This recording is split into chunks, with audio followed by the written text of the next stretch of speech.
This is the Board of Commissioners meeting for Monday, October 23rd, 2023. I'm calling the meeting to order. Would you please join me with the Pledge of Allegiance?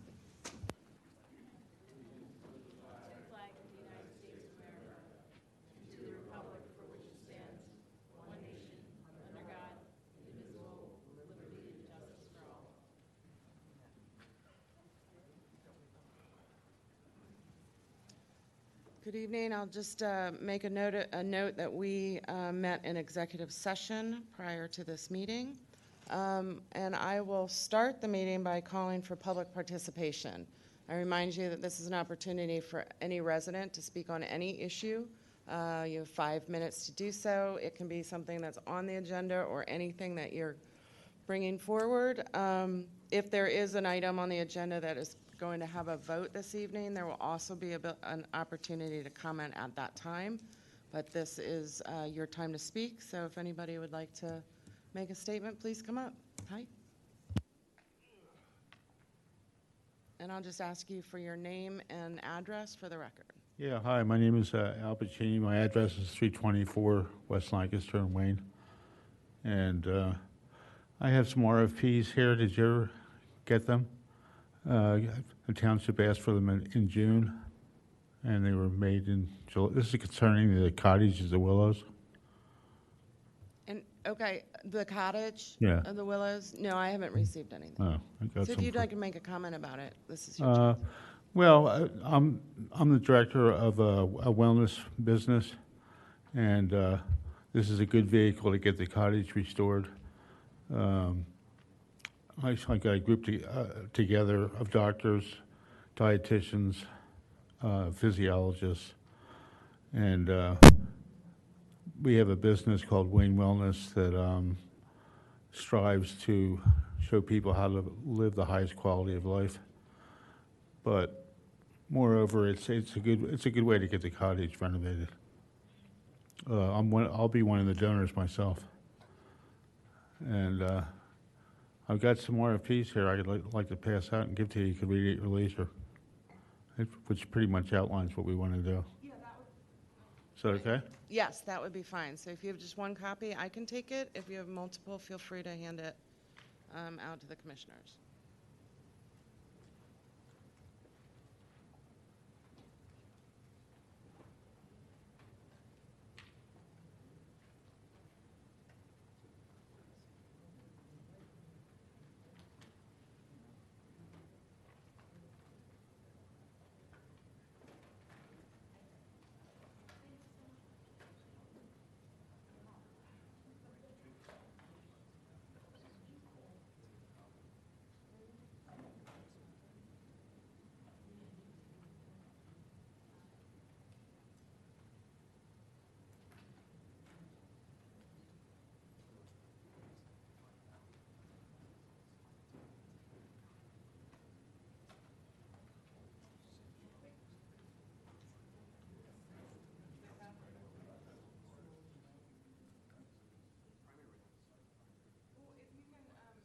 What I'd ask you to do is go back to the mic and summarize what this is in the couple of minutes that you have left.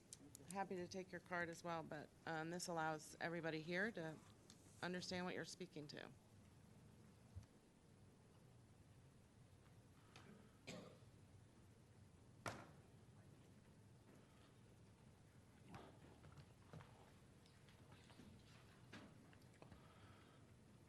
Okay, so basically what we want to do is restore the cottage to its, and I've done historical reservations, the Wayne train station, the Radnor Historical Society.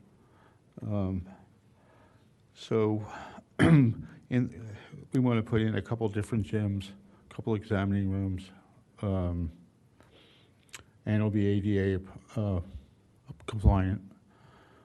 And I've been in the construction business in this township for over 50 years, so I could oversee things.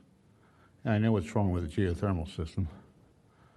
I knew 15 years ago, but nobody listened.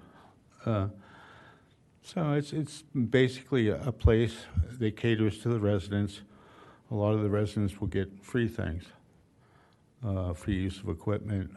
There'll be a lot of programs, and it's just an interaction with the residents of this township to live the healthiest quality of life they can, and we want to restore it.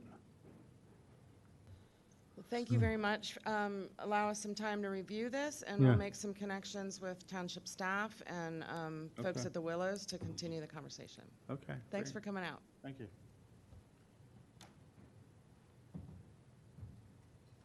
Would anybody else like to make public comment?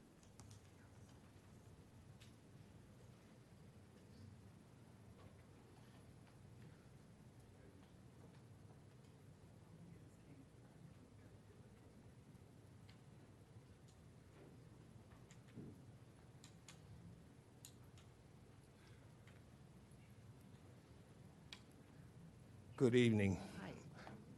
I know you're tired of seeing me here almost every time. My name is Samuel Horsey. I live at 52 Wentworth Lane.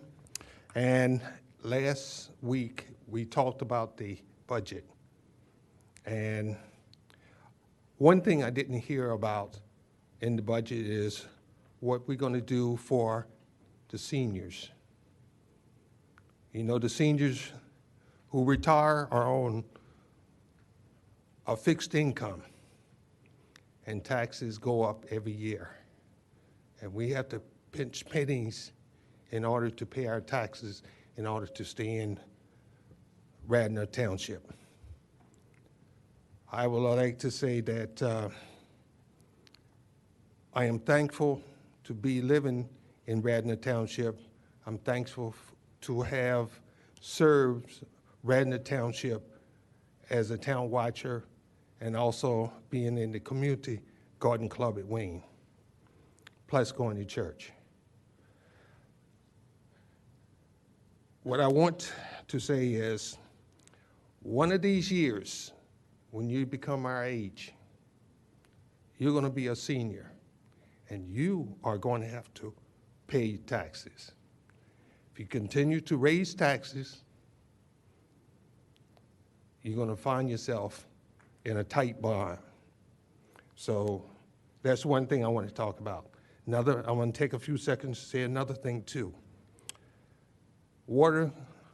Storm water damage in Garrett Hill. Every time we have heavy rains, we get a lot of standing water in our backyards, and nothing is being done about it. I hear Wayne gets money for storm water damage to fix the problem, but I don't see anything in Garrett Hill. And I live in Garrett Hill. I want to continue to live in Garrett Hill.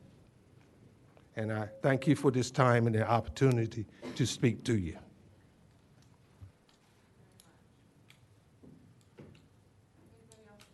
The mic's not on. Thank you. And would anybody else like to make a comment at this time?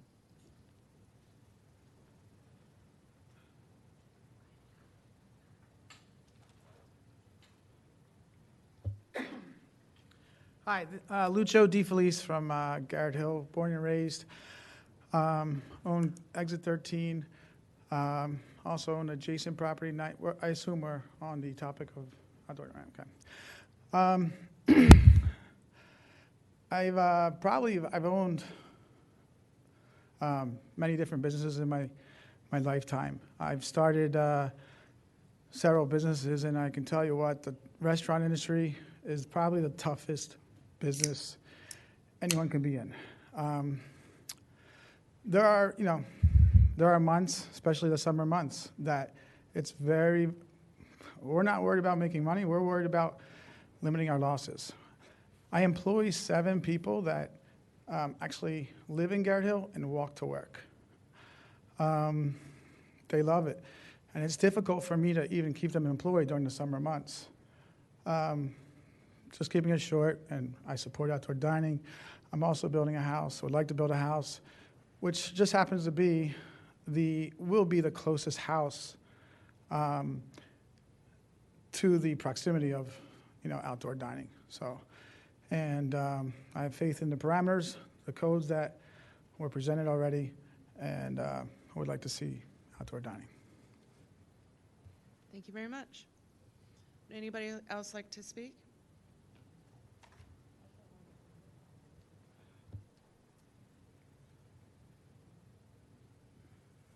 Hey, how's it going? So I am one of those employees, and I grew up going to Garrett Can you Hill s- Pizza. sorry, can you state your Tim name? Braithwaite. Sorry, I'm sorry about that. That's right. I'm Tim Braithwaite. Grew up on Hardwick Lane, about a mile from exit 13, and I walk there every day when I go to work. Work during the day, and then I go there afterwards. And I see people that want to go there and, you know, sit outside and have a good time. And I think that it would do good. I mean, there's a lot of land right there, and I think it would be a great thing for the community. So I'll leave it at that. Thank you. Thanks for your comment. Others? I'm not seeing any. We will be voting on this issue later, so if there are other comments about outdoor dining, you will have another chance.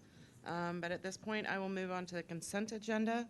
Is there any item on the consent agenda, number 2 on the agenda, that anyone would like to speak to and who's here tonight?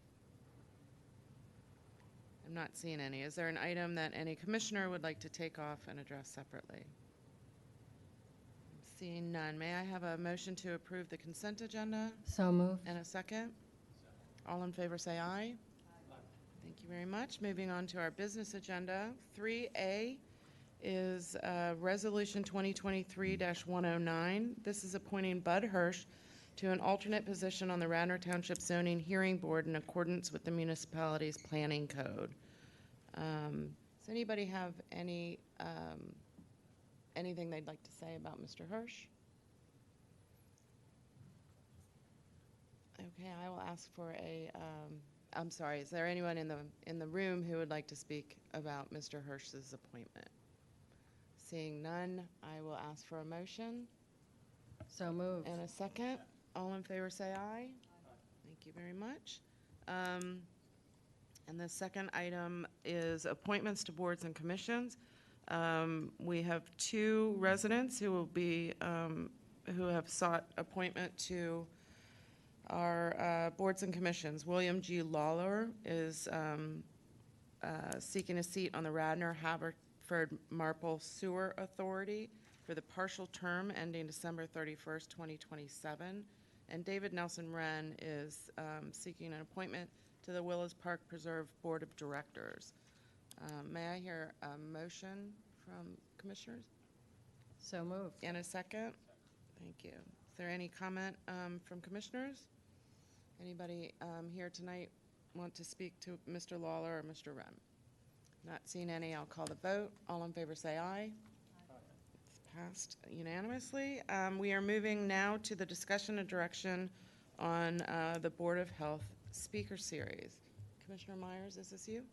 Yes, I am the liaison to the Board of Health, and they have requested of the Board of Commissioners to initiate a lecture, which would be supported by the Board of Health. And I have Alex Yiannopoulos here from the Board of Health to speak to the issue.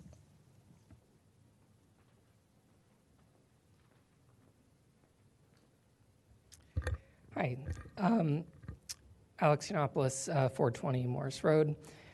So one of our responsibilities on the Board of Health is informing the public about matters of public health.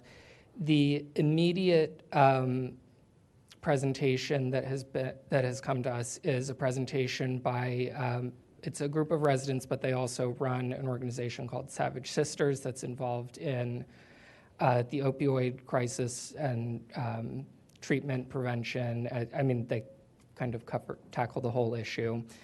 It is possible that we will want to do other similar presentations in the future, but this is kind of the one that's immediately in front of us.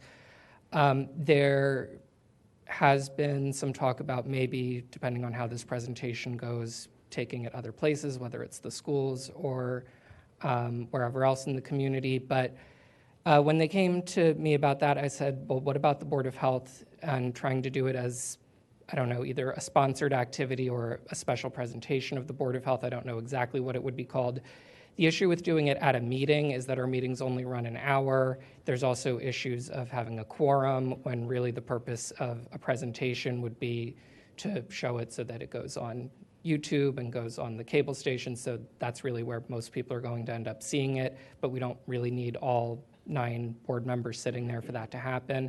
And also, then getting it in front of a wider audience than just in the schools. We serve, of course, all of the people who choose to send their children to public schools in Radnor. I'm a K through 12 graduate of Radnor, so I think those schools are wonderful.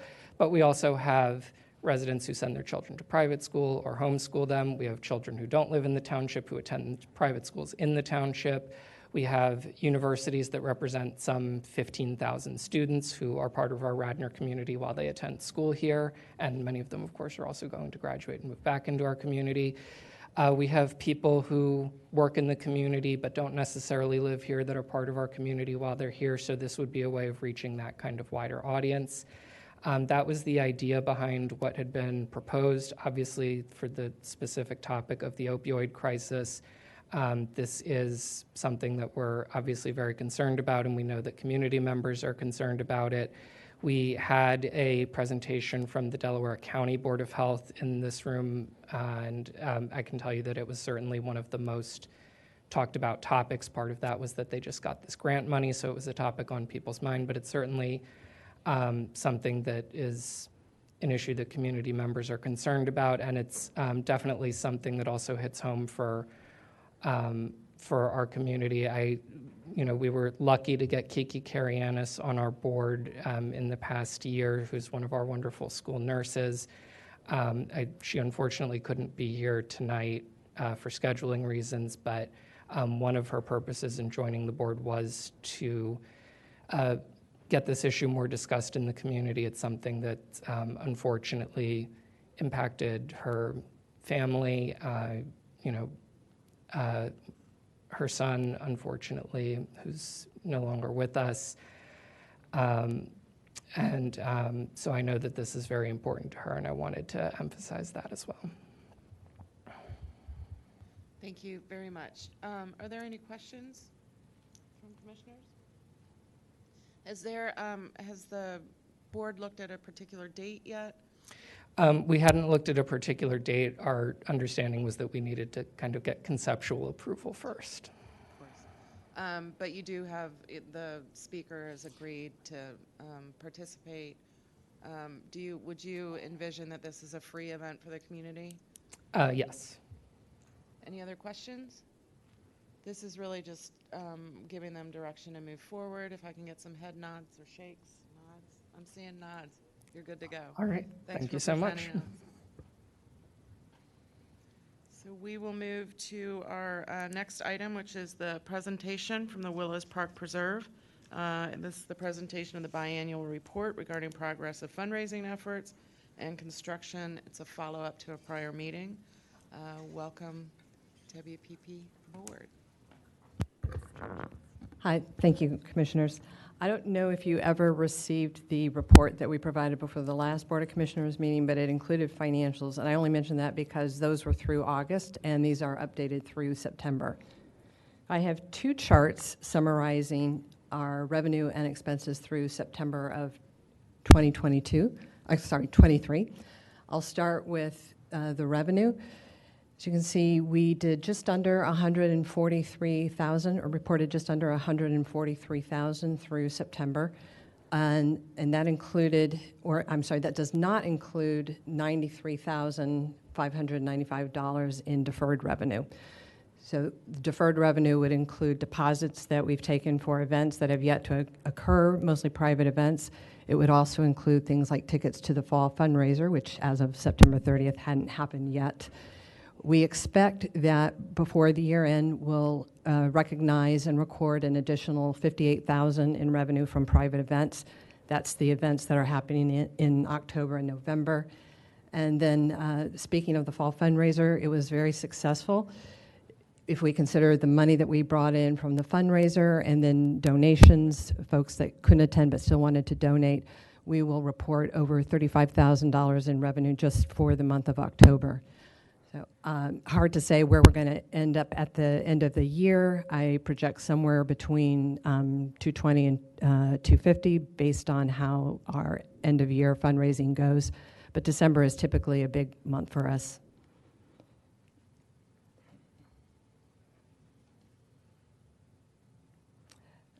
On the expense side of the equation, we reported $209,000.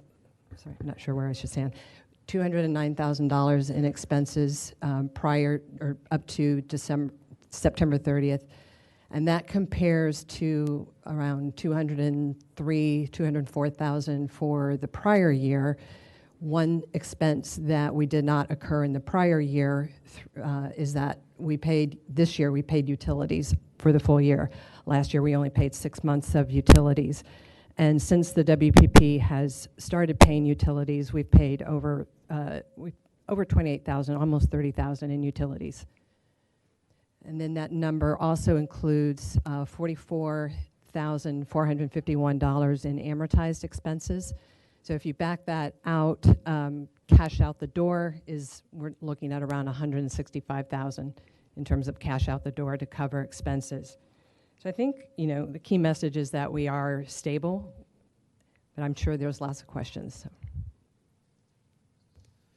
I will open it for questions. Any questions from commissioners? Well, Go I'll ahead. start. I just have two. So when do you account for revenue? When it's a book, when it's received, or after an event? So is it after the event? After the event. Okay, so for instance, they may have a wedding and they may not have it, so you may have to give that back. Okay. Yeah, the agreement that we have with licensees, they can't cancel and get their Yeah. deposit back just because they broke up. Yeah, no, But, I know, yeah. but generally, if there's a act of God or Right. Okay, and then the second question I have. But just to that point, to make sure it's clear, if we take in a deposit for a wedding, we don't record the revenue.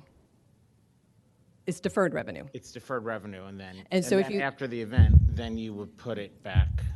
It would on be your income revenue statement. after the event. So Okay. the the number that I showed previously does not include deferred revenue. Okay, and then my last question is for the total expenses for the 209. Is you have an employee, I guess, Will. Like, where is his salary there? Where is? Yeah. You said the utilities, insurance. Do you have any breakdown of that? Because I'm looking at the 209. Does that account for his salary in that? It does. Under Will's what? salary Under- gets, accounting principles would be that you allocate the salary based on where Will spends his time. He spends a lot of time overseeing the programming and events that we offer. Oh, okay, Yeah. so you divide his salary Correct. based on his time of, if he spends 20% fundraising, then 20% of his salary goes there. If he spends, 30% doing the general work and paperwork, then, okay. Correct. Okay, thank you very much. Other questions from commissioners? I would just like to say I attended the fall event, and I thought it was really wonderful. I could tell it was a great success. It was full. I mean, it was a nice crowd, and people were really having a nice night, and the weather was beautiful, and congratulations. It was a nice Thank you. event. So thank you for coming to present again. Other questions? Yep. So under revenue, you showed 143,000 in revenue, but you were estimating 220 to 250 for the year. Can you do that for expenses as well? So you've got 209 reported here. Like, what are you estimating for the full year? Yeah. On the expense side, in terms of what I think will be cash out the door, probably about another 58,000. The run rate for amortized expenses is $49.87 per month. I'm sorry, I'm actually projecting another 52 to 53,000 in cash expenses, not 58, and then the amortized expenses $49.87 per month. So that's not cash out the door, but it's just the expenses that we recognize. So your expenses for the year will be more than your. No, I actually think we'll have a positive cash flow. I think that the expenses will be, well, if you count the amortized expenses, yes, what we will show on the expense statement, yes, it'll show more expenses than revenue. But from a cash flow perspective, in terms of the actual cash out the door versus what we've taken in, we'll have a positive cash flow. Okay, but it's going to be, it looks like those numbers seem to be really tight. So looking forward to next year, do you envision any renovations to the house? Yeah, we are committing to do a kitchen renovation. We have some grant money to do that, which obviously doesn't show up anywhere here now. So we expect to do a kitchen renovation. We have quite a few projects that we hope to get to next year, but that's a priority. And the kitchen renovation, you received $89,000 in grant money. Mm-hmm. What are you receiving in terms of quotes to renovate that kitchen? Anywhere from, we're still getting quotes or trying to finalize the quotes, but I expect it's going to be around 100. This is Howard's domain, so Howard will give me the hook if I misspeak, but I expect that'll run around 150,000. Okay. And where do you envision pulling that extra 60,000 from? I think that our caterer will make some contributions to that. We are also looking at other grant opportunities, and I think we have sufficient cash to fund that. I mean, it'll be a phased project. It'll take time to complete. Oh, so it won't be done in one cycle. It'll be No. an approach. Well, phasing is relative. We want to get it done before the next event season. Okay.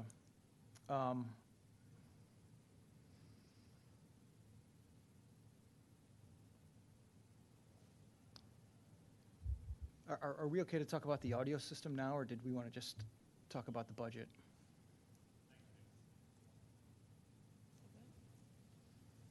The audio system outside, it's a big concern from the neighbors. Before you go in there, can I just ask her two more questions? Go for it, Sean. Sorry. I'm just looking at this and just curious about, just so everything is like apples to apples, not apples to orange. I know that you came back here last year and your income statement was through like the day of the meeting or something. It was like August 28th, or it was some weird, it wasn't on an even, like on a quarterly basis. So my question is do you have year-end snapshots for the board if they want to see it? And then B, when you look at the salary, you're putting it in different lines. Is that consistent with the prior accounting? I don't have that in front of me. I just want, just so it's all apples to apples, if there ever needs to be, not an audit, but a comparison when you look at, when you look at the data and the numbers. And that's my only question. And then the other thing is, thank you for coming back and presenting. I know that I asked you to do that, so I apologize, but thank you. Thank you for this. I'm not trying to beat you up or just Would you have some like, questions. this is the audited report. Awesome. Yeah, can I have it, or can maybe they make? Awesome. Thank you. So that's my question. You'll see that they do break out. I mean, this is, again, a common accounting practice is you break out salary, something like salary based on the functional areas where Will spends his time.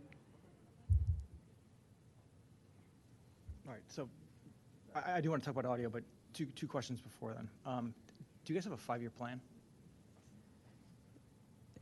Yeah, we went through strategic planning. I think we are very focused on the projects that we can get done over in the next 2 years, but the plans that were produced by Archer and Buchanan still serve as our guidepost. They'll be modified. Ultimately, what we deliver to the community will be a modified version of those plans, but they do inform all of our decisions around projects. There are some things that we're being intentional about. I've mentioned before, we're not going to demolish the solarium. At least that is not our plan at this point. But other things we definitely still want to do, like a new terrace. Okay. And I believe the WPP is now 5 years old. Does the IRS do a public support test? We passed the public support test. Okay, has that been made? Has the board? Well, last year was Open the access? first year we were subject to it, and we passed. Okay, but do you get a report? Like, what do you get from the IRS? It's just, it's a look back. It's a 5-year look back. And so last year was the first year that we were subject to it. Okay. But, back to your question about, the projects, if, you look at our lease agreement, the stated purpose, in addition to obviously restoring and maintaining the mansion, it also includes things like offer community programming and making the mansion and events and making the mansion available to the public for its use. And we clearly have done that, alleviating the township of financial burden. And by virtue of the fact that we spent $31,000 in utilities, that's certainly one way in which we alleviate the township of a financial burden. And then, from a project standpoint, if you look at what is in phase 2, the renovation, if I look at this, there's probably 6 projects here that we're taking on or have taken on.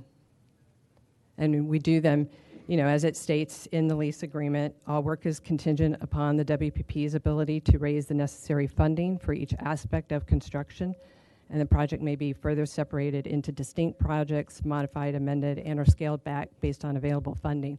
But I hope that what we have demonstrated over the last year is just our good faith attempt to get as many projects done as we can. We've been pretty scrappy and resourceful in terms of finding the funding to get the projects done, and the feedback from the community, those that are attending events, those that are having events there, has been very positive. Okay, so one of those projects that we talked about last time you guys were here is updating the audio system. Yep. To deflect, or to, I guess, reposition the noise. Mm-hmm. So the noise isn't crossing the street, and Mm-hmm. the folks in Inverter are not having a concert on their porch or in their living rooms. What progress have we made over the last month?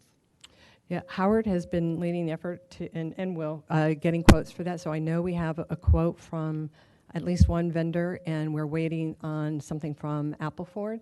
And then, we'll work with the township staff as we have been. They've been in close communication on what one do we agree is the best path forward, because we'd want to come back with sort of a unified position on this as the way forward. But in the meantime, the WPPs, are you guys signing contracts for 2024 and 2025?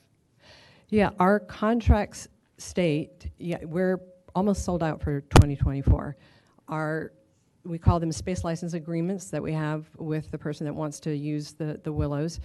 They say at this point that they must comply with Radnor Township noise ordinance. So are those? And the other thing we did was we, with all the new contracts, we moved the time up where, the event had to end and noise had to stop. If there are restrictions, though, put on the level of noise or the number of pieces in a band, can those contracts be amended? I don't think they would have to be amended, because they simply state that they must comply with whatever the existing township ordinances are. So I don't think that would require an amendment. Okay. What if we're not amending? What if we're not amending the township ordinance, but we're amending the WPP lease agreement? I think the same. I'm not a lawyer, so I will give you my layman's opinion. Is the contract states they must comply with the Radnor Township noise ordinance, simply. So I think you'd have to amend the Radnor Township noise ordinance. Okay. And just for my colleagues on the dais, Appleford has fairly restrictive guidelines on what type of music can be played at their events, and I would like this board to look at those and adopt something similar.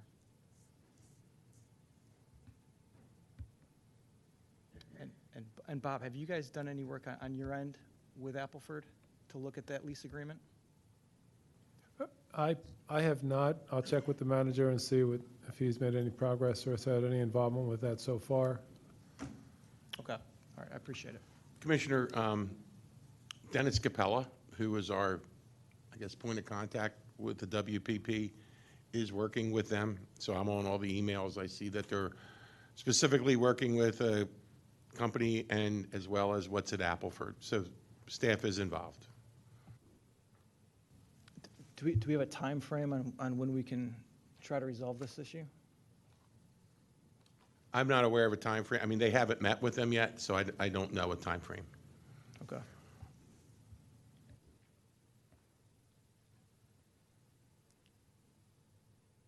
Excellent. Anything else to add? Did I miss any commissioner want to make a statement? Thank you so much. Really appreciate it. Thank you.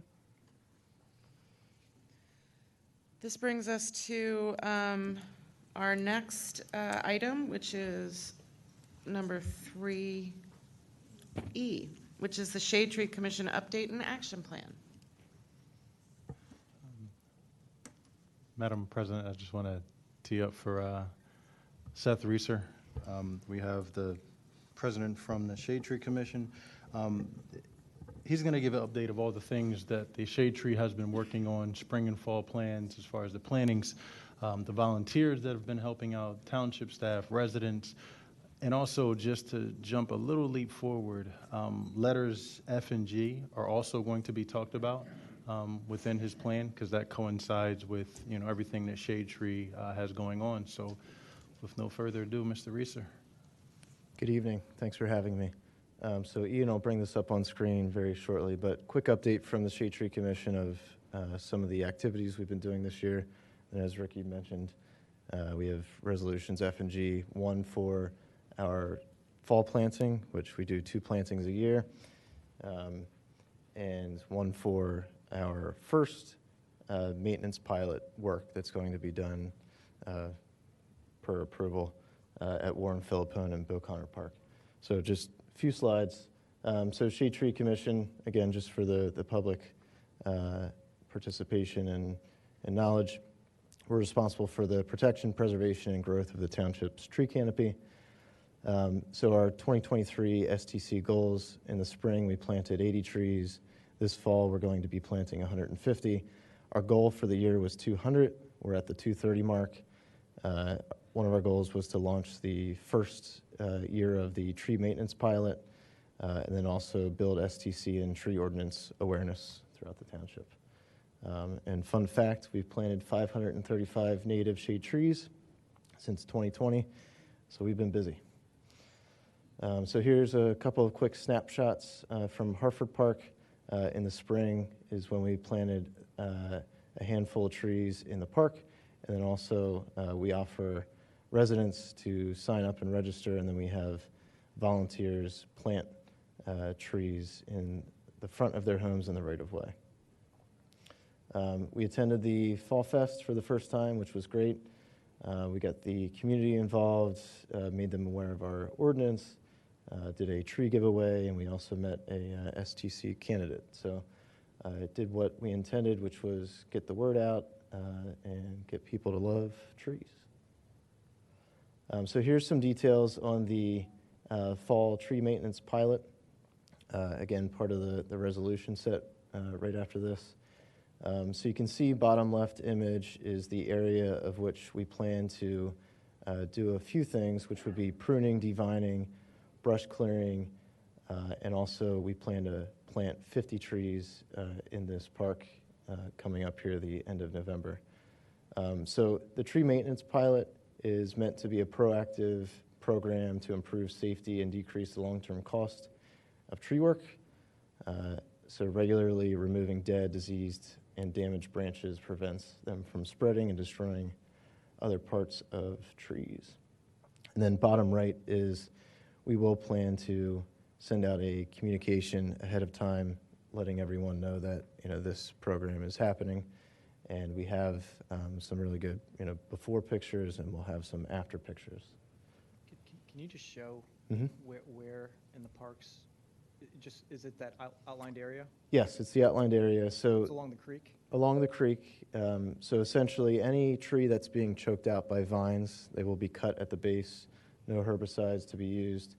Any dead branches will be pruned, and any dead trees that weren't recently cleaned up due to them being ash will be fallen into the woods, and those would only be trees that are within striking distance of the turf.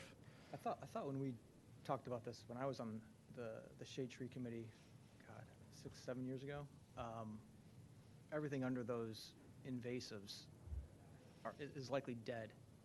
So are you going to remove all those trees? No, so it's strictly just taking care of the existing healthy trees that could be impacted and will be impacted because of all of the vine coverage and lack of maintenance. How many healthy trees do you think are in that area? There's a good amount. We had John Hosback, our township arborist, go through along with, we met with several different tree companies a couple months ago, walked the site several times. So we have, the professional take on what needs to be done in here. Okay, and sorry if you mentioned this, are you adding trees? Are you planting trees? Yes, so we're going to be planting some trees around the entrance of the creek that currently has no trees as a riparian buffer, and also help with stormwater and beautifying the area, and some pockets of other trees that we'll be planting there. But it's all done by volunteers, both residents and then also some local tree companies that are helping plant. Okay, all right. Appreciate it, thanks. You got it.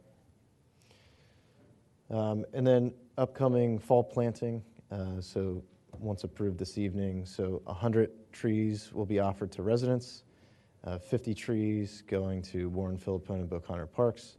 These are all medium to large native bare root shade trees. And our park planting will be held Saturday, November 18th. The resident plantings to occur between November 16th and the 22nd. Trying to get everything wrapped up before Thanksgiving. And we do have registration open to both sign up and to volunteer. Just go to radnortrees.com. Everything's there. And couldn't do this without the help of everyone listed here. So thank you, staff and the board, for everything that you do. Shanna Clear, Executive Shriner, Rockwell, James Gibbons, a Raider, Radnor Conservancy, Accenture, Arbor Day, and PHS.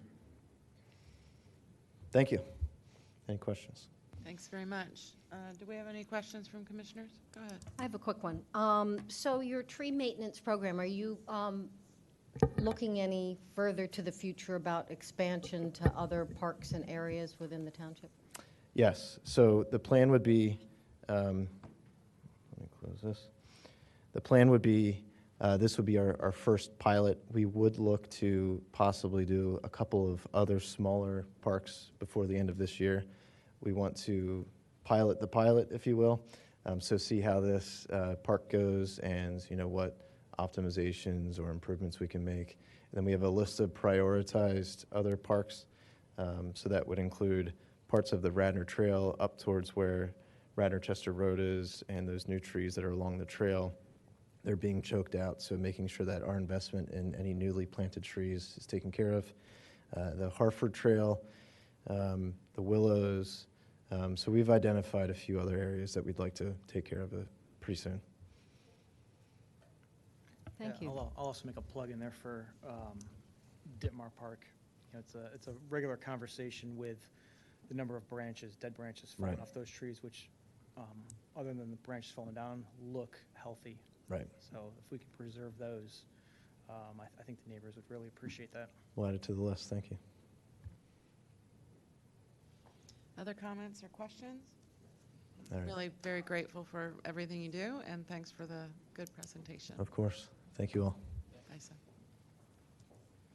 So this will move us into the two resolutions that are associated with the shade trees. So Resolution 2023-100 is authorizing the purchase of 150 bare root trees from the Pennsylvania Horticultural Society at a cost of $19,525. Can you tell us a little bit more about this? Sure. I'd say probably for about 3 or 4 years, we've been purchasing bare root trees from Pennsylvania Horticulture Society through the Shade Tree Commission. And every year they, since it's a success, they want to do more. So now it's up to $150, and the price is basically $100 a tree. And we also get tree diapers. And that tree diapers, they're about $35. That totals us to the $19,000 with that, and that brings us to this price. Thank you. Can I get a motion to approve? And a second? Second. And is there any question or comment from commissioners? Yeah, just Ricky, over the life of this program, 100 trees a year, 150 trees a year, are we getting any negative feedback? Are the trees, how many trees are we seeing die versus survive like a 5-year period? I would say minimal. Thinking across the phone calls that have come across my desk, I mean, I wouldn't even say 10. All right, thank you. Other questions? If I could answer Yeah, please, one more part, I'm Mr. sorry, Foster. to that question that you have, Commissioner Abel. We actually instituted a tree checker program through the Shade Tree Commission. So even with these trees that we will be planting, we want to make sure that the township's investment, the residents' investment, taxpayers' investment, we're not just planting trees and they die and nobody cares. So the Shade Tree Commission has tree tenders that will go around. The residents who accept the trees, they'll have to sign off on a document to let them know that these staff will come back and just check the tree, and if there's any things that need to be done to ensure the tree survives, they will give those standpoints or those points out to the residents. So we do have a point in play to make sure that this isn't just we plant them and walk away, but we do make sure that investment is solid. Thank you. Other questions for Mr. Foster or Mr. Reeser? Not seeing any. Is there any public comment on this item? Seeing none, I will call the vote. All in favor say aye. Aye. Opposed? Okay, that one passes. And we'll move to Resolution 2023-102. And this is awarding the contract to Executive Tree Care for the tree maintenance pilot program work at Philippone and Beauconnor Park in the amount of $13,300. Mr. Foster, you want to give us a little bit more? Sure can. This was we had about 4 or 5 companies that came out and met with Mr. Reeser and also John Hosbeck, the Township Arborist, and we received all the quotes. There was one company that I think that abstained after they saw the work and didn't want any part of it, but out of the companies that did send us quotes, this was the lowest bid, and I appreciated the way that Seth and also John Hosbeck had the estimates written where we would get day rates. So we'd be able to use the same company that gave us the lowest quote to do other work in other parks. So it wasn't just now we have to go back and do the bid all over again. This company will be able to use for other things because they had the lowest price per hour to do the work. So it kind of helped us out in more than one way, just so that we can use them for multiple places. Excellent. Can I hear a motion to approve? And a second? Second. And is there any comment or questions from commissioners? Is there public comment? Seeing none, I'll call the vote. All in favor say aye. And passes unanimously. Item H is Resolution 2023-105. This is the preliminary final land development plan approval for 601 County Line Road. This is the inn at Villanova University Storage Building. While they're gathering, I will ask for a motion. So moved. And a second. Thank you. All yours? Evening. Nick Keneally representing Villanova. May recall we made a presentation last meeting. I have reviewed the resolution with Villanova. The resolution is acceptable, and all the conditions also are acceptable to the university. For those who didn't see last meeting, can you give a little bit of descriptor Sure. on this? This is a storage facility at the inn at Villanova. It's not visible from any neighboring properties. It is set back near the railroad tracks and the Blue Route. It complies with all the setback requirements. I believe it's approximately 700 feet or something of that nature from the nearest residential neighbor.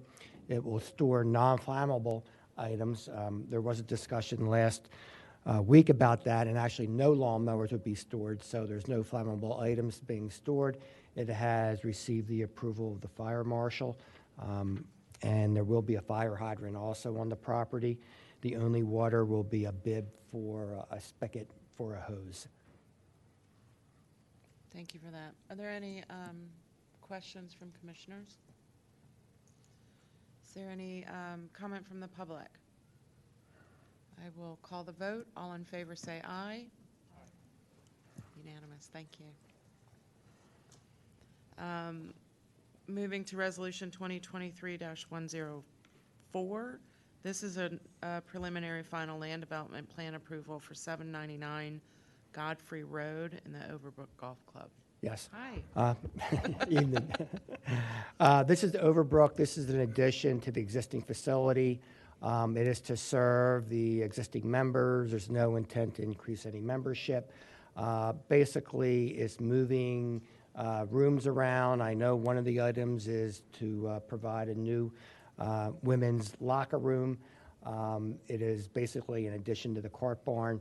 And as I mentioned, again, it's in the middle of their campus where all the buildings are currently. I'll ask for a motion. And a second. Thank you. Is there any questions or comments from commissioners on this? Is there anything from the public? Seeing none, I'll call the vote. All in favor say aye. Unanimous. Thank you. 5-1 last I checked. Thanks for that. Trying to move here quickly, get everybody home. Moving to ordinance 2023-06. This is adoption. Amending Chapter 280 zoning, Section 115.4 of the Code of Radnor Township, permitting outdoor dining in the Garrett Hill Conestoga District to permit outdoor dining in the Planned Laboratory Office zoning district as an accessory use, and to permit outdoor dining as a special exception at existing licensed non-conforming food establishments. I'm going to start by taking the motion. And a second. And Peter, can you speak a little bit to this, open up the discussion? Yes. So this is an ordinance that's been in play for several months now with several different versions. Essentially what it does is, originally when outdoor dining was adopted, Garrett Hill was specifically excluded. This ordinance does open up portions of Garrett Hill to outdoor dining, and then applies specific limitations greater than what you see in other outdoor dining areas due to the denser nature of Garrett Hill. So the changes to the ordinance that you see, is basically eliminating the specific exclusion of Garrett Hill, adding the Garrett Hill as an approved zoning district in which outdoor dining is permitted, and then adding a series of requirements to outdoor dining that are a little more restrictive than what you see elsewhere, such as slightly earlier closing time, making sure that patrons when they're seated are going to be, they're not being seated at 9 o'clock to be closed out at 9:30. They're going to be seated early enough to finish their meal. Dealing with the number of seats, dealing with the service of alcohol, dealing with smoking in the outdoor area, emphasizing that the noise and nuisance ordinances must be met, and also dealing with the parking issues in Garrett Hill. I've been through, I believe, 2, if not 3 meetings at the Planning Commission where this has been discussed, and I know it's been in front of you that I've been at least once, and I suspect it was here last time with John. That's right. Commissioner Fari, do you want to speak to this? Sure, thank you. So I do want to thank staff, the board, and all the neighbors, both pro and against this, for coming out, and speaking to this. As you know, I've been a proponent of this for a long time. I think it will help the neighborhood. Garrett Hill is a great neighborhood. It's a quaint neighborhood, and I think limited outdoor dining would be perfect for that. In the past, this is not its first rodeo, my first rodeo here.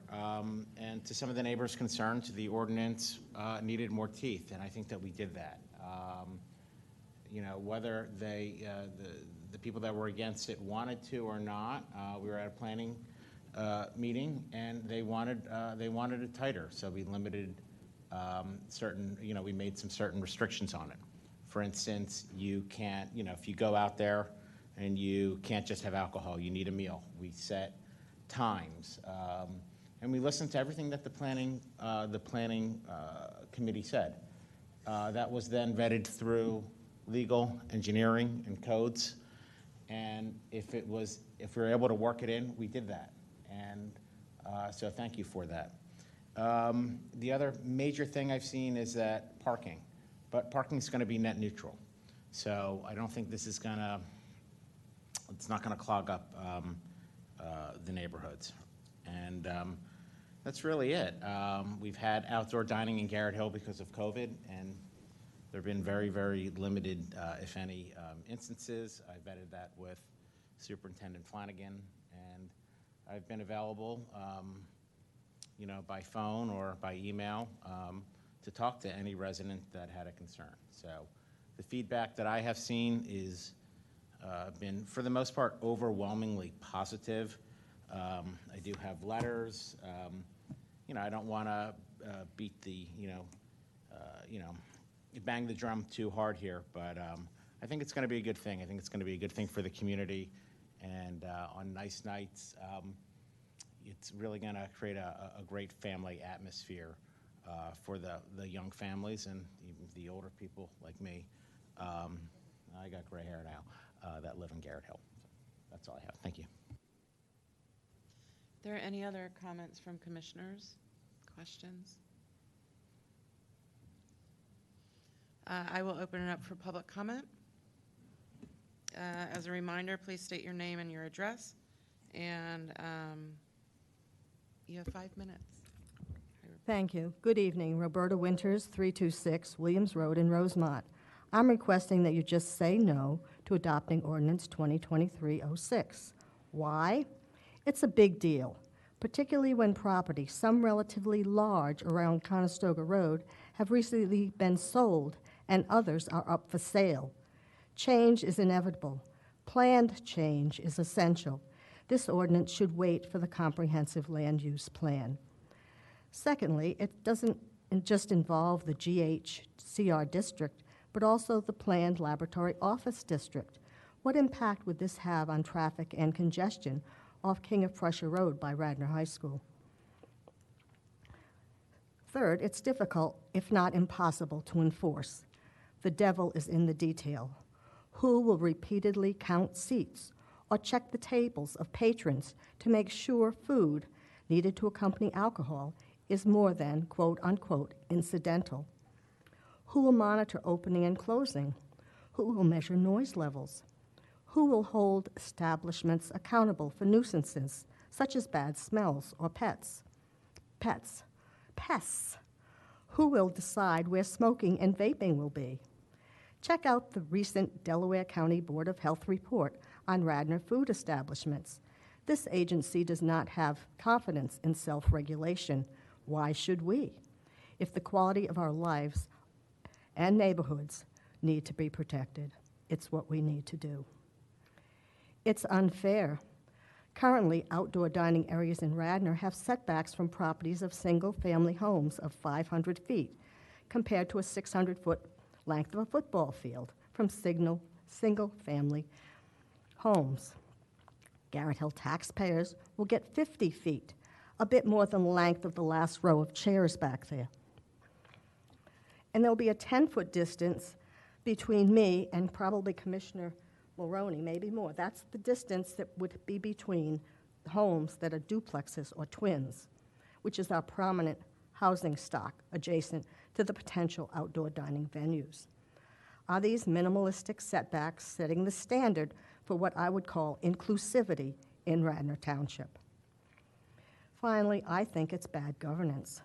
According to Solicitor Rice, unlike other non-conforming food establishments in Radnor seeking outdoor dining, those in Garrett Hill will not fall under any special exception provision. They will not be looked at on a case-by-case basis. Such an action by zoning should be appropriate and would require resident notification. The present action requires no such notification. Adoption of this ordinance would dismiss the sentiments of over 100 Ward 7 residents who opposed many of these provisions, and also failed to lack the approval of the planning board. Is there some kind of favoritism going on? Stop and think. This ordinance is too big a deal to be done apart from a new land use plan. It is not just the GHCR district, but also the PLO. It's going to be a challenge to enforce. It's unfair to our taxpaying residents, and it's an example of what I would consider poor governance. Please say no. Thank you. Thank you very much. Is there anyone else who'd like to speak?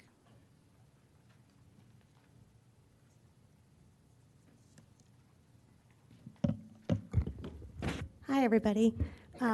Christina Bastiano, 840 Conestoga Road, Bryn Mawr, PA. I live 500 feet from the Garrett Hill establishments. So I live on Conestoga in a twin house.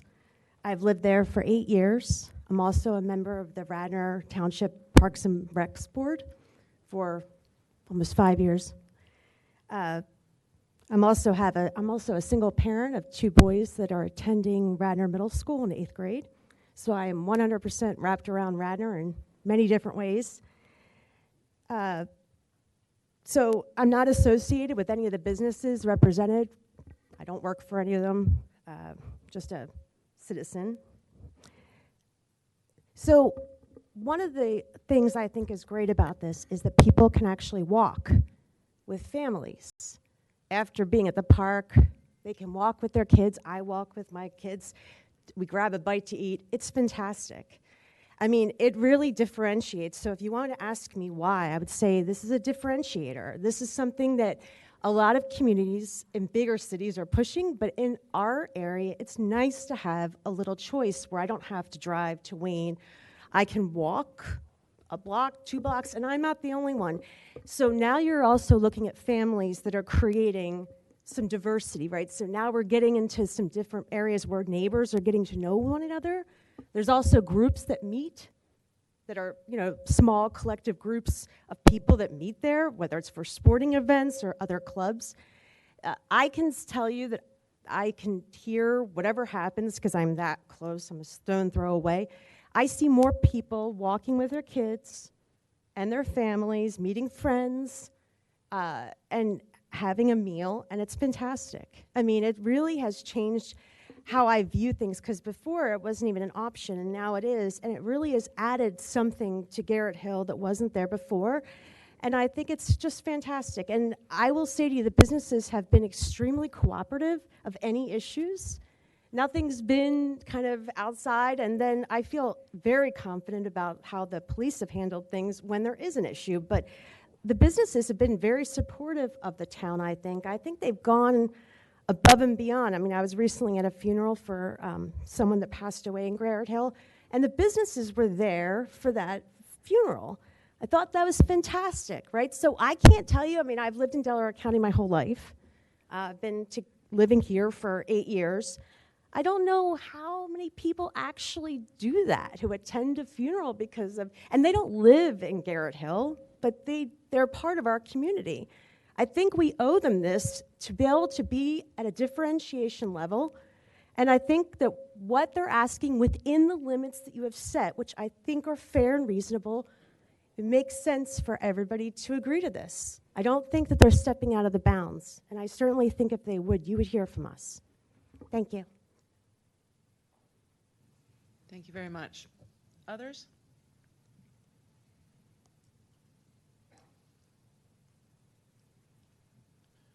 Hi, I'm Bill Donahue. I live at 321 Rockingham Road in Garrett Hill. I had myself, my wife, and our son initially signed a petition against outdoor dining, but that's not how it was presented. The petition was presented to us. We were out walking our dog. It was a very hot night. We were coming down Wentworth, and a lady approached us and said, "Will you sign this petition for against karaoke at Flippin' Bailey's?" So, I mean, where we live, we can't hear anything from these establishments, but to be neighborly, we signed the petition on that basis.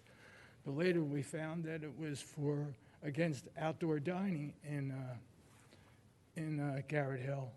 So my wife typed up a letter and gave to Sean saying that's not how it was presented to us. So we have no problem with outdoor dining. I haven't seen any parking problems. I mean, I drive to Conestoga Pizza and park on the street there and never had a problem finding a spot or anything like that. So, and I've never heard noise, even walking the dog down Wentworth, a block or so away. So that's all I just wanted to say, that I'm for the outdoor dining being proposed. Thank you very much. Would anybody else like to speak to this issue?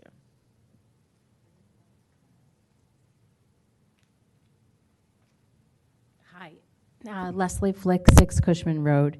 I know there's neighbors that are really for this, there's neighbors that really are against it, but I think we should let the Comprehensive Planning Committee take this up so we can discuss as a neighborhood and see if there's a resolution that's going to make both the businesses and the neighbors happy. The timing doesn't seem to be right to be pushing this without listening to everyone and making it both the neighbors and the businesses happy. Thank you.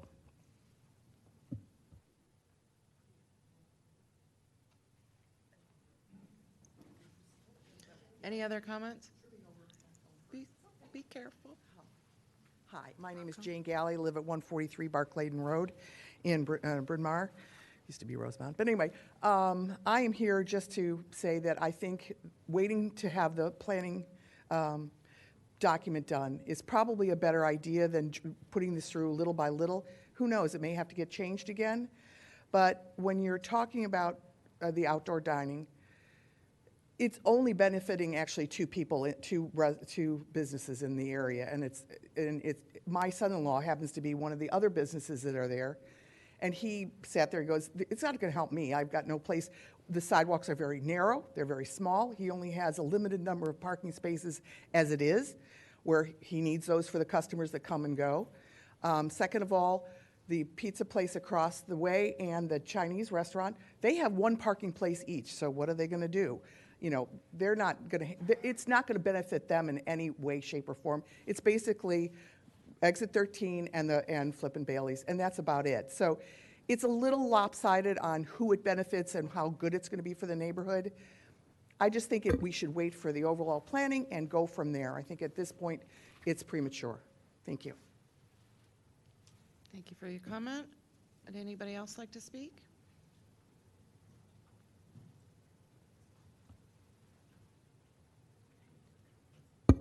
Good evening, Tony Bailey, Barclayton Road. Garrett Hill is already the densest neighborhood in Radnor Township. A lot of deference has been given to the bar, restaurant owners / investors. What about the residents of Garrett Hill who work hard to pay rent or have chosen to invest in a home? What about them? No one is against outdoor dining per se. However, Ordinance 2023-06 takes away the 500-foot to 100-foot setback protection to just 0 to 50 feet setback, which is glaringly inconsistent with what the other Radnor residents get or, are protected elsewhere. This has to be fair and equitable. Let's be honest. No one would want this type of outdoor dining in their backyard. A petition was circulated more than 130 residents signed, with 80 residents in the affected area. Petitions should have meaning, carry weight, and in these types of decisions. The signatures for those petitions were collected in a very short period of time. It's a very vocal majority of residents who have expressed their opposition to Ordinance 2023-06 via emails, phone calls, etc. In conclusion, we as a community, we can do better, but in conclusion, a pathway to permanent outdoor dining in Garrett Hill may exist. However, a real dialogue must be had in regard to the setbacks, maximum number of outdoor dining patrons, smoking, vaping, loitering, months and hours of operation, the submission of plans, etc., must be had.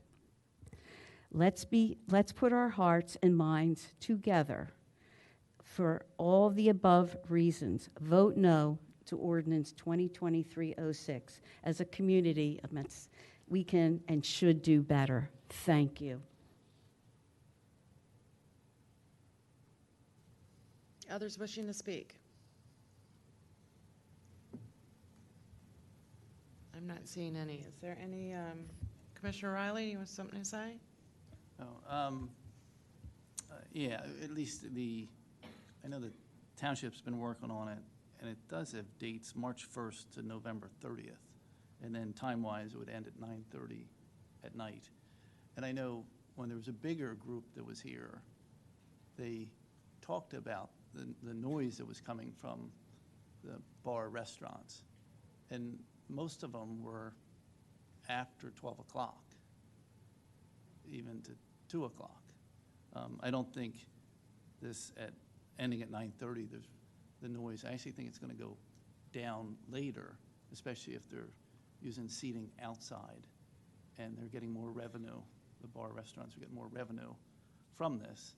They won't have the need to pack people in later at night. Thank you. Commissioner Abel? Yeah. Steve or Bob, the Planning Commission was mentioned a couple times. When was the last time the Planning Commission heard this issue? So, Commissioner, this version before you now was based on the last time this ordinance was before the Planning Commission. So I don't know if that was August, but the changes noted were based on the recommendations of the Planning Commission. But they never voted to support outdoor dining? I believe they voted to recommended approval based on the changes they noted. I can go back and check, but those changes came from them.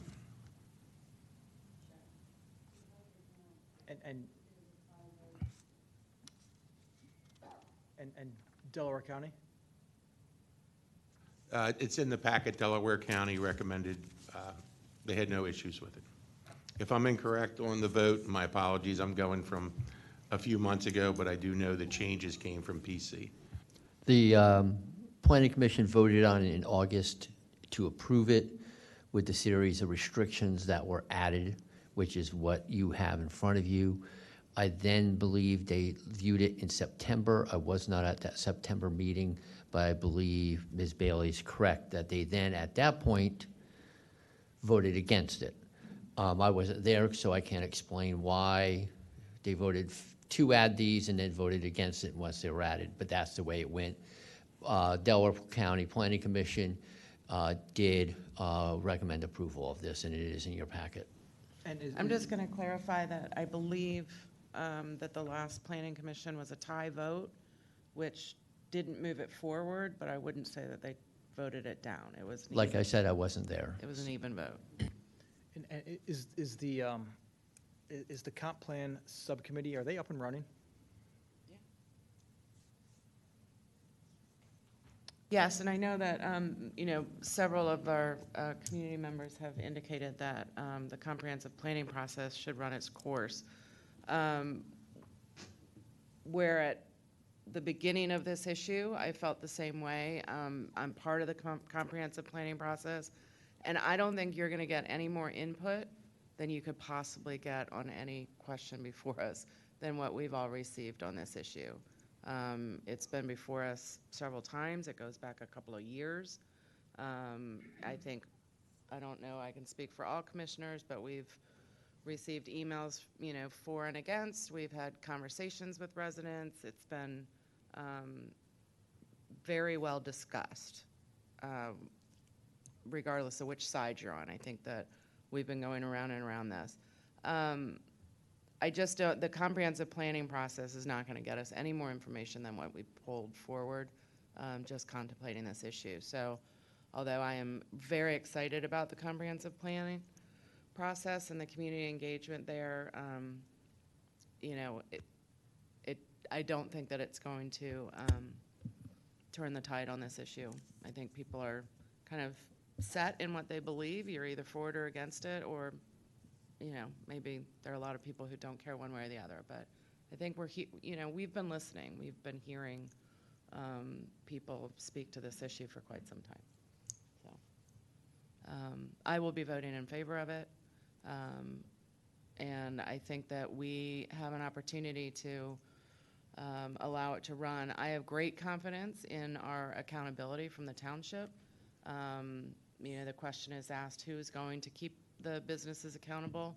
Our staff will. We have a code officer. We have a community development department. We have a police force, and complaints are responded to really well in this community. So if there are noise complaints, we'll do things like come back in and maybe reset the hours or something like that. This isn't written in stone. It's going to be a process, and I think it's a good one to get started. Are there, did you have further comments, Commissioner Abel? There you go. I would just like to speak to a couple of things that really sit with me. And the first is that there have been almost no complaints about outdoor dining in Garrett Hill since it's been going throughout COVID.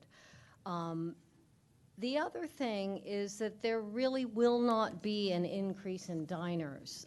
This is a table-neutral, parking-neutral ordinance. And I did look at the Delaware County Health Department's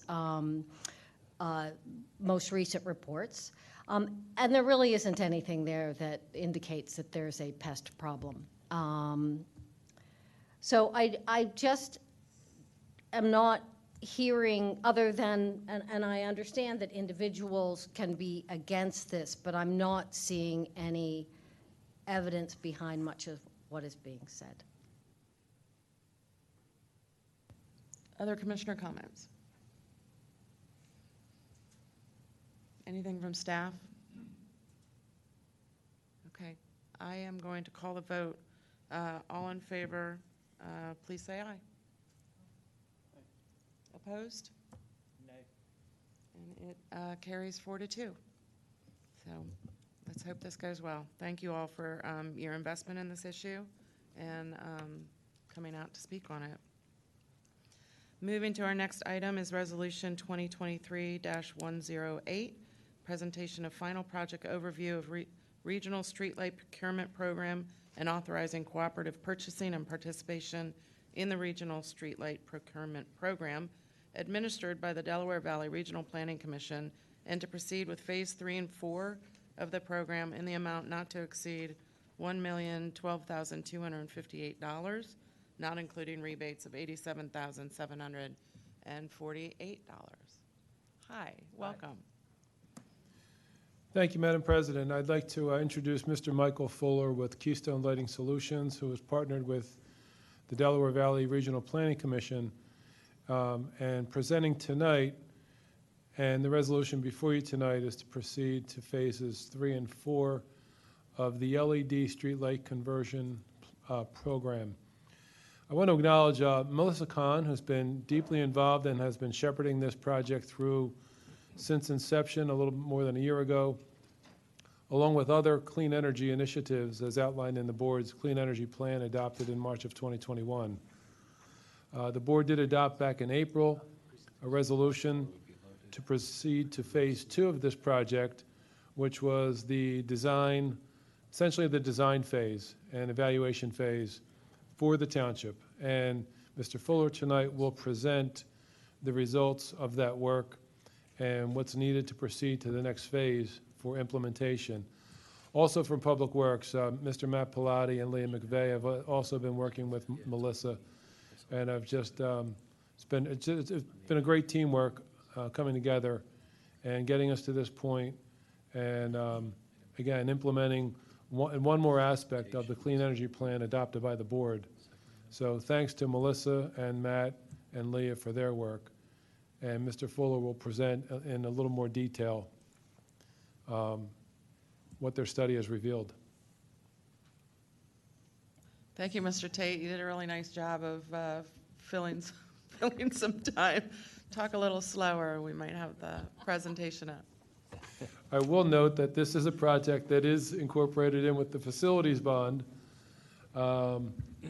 which is part of the 2024 budget, and just one of the projects among many for improvements in the township administration building, public works building, and also incorporating those clean energy initiatives, as I mentioned earlier. So I think Michael's ready to go. Yeah, we're ready to go.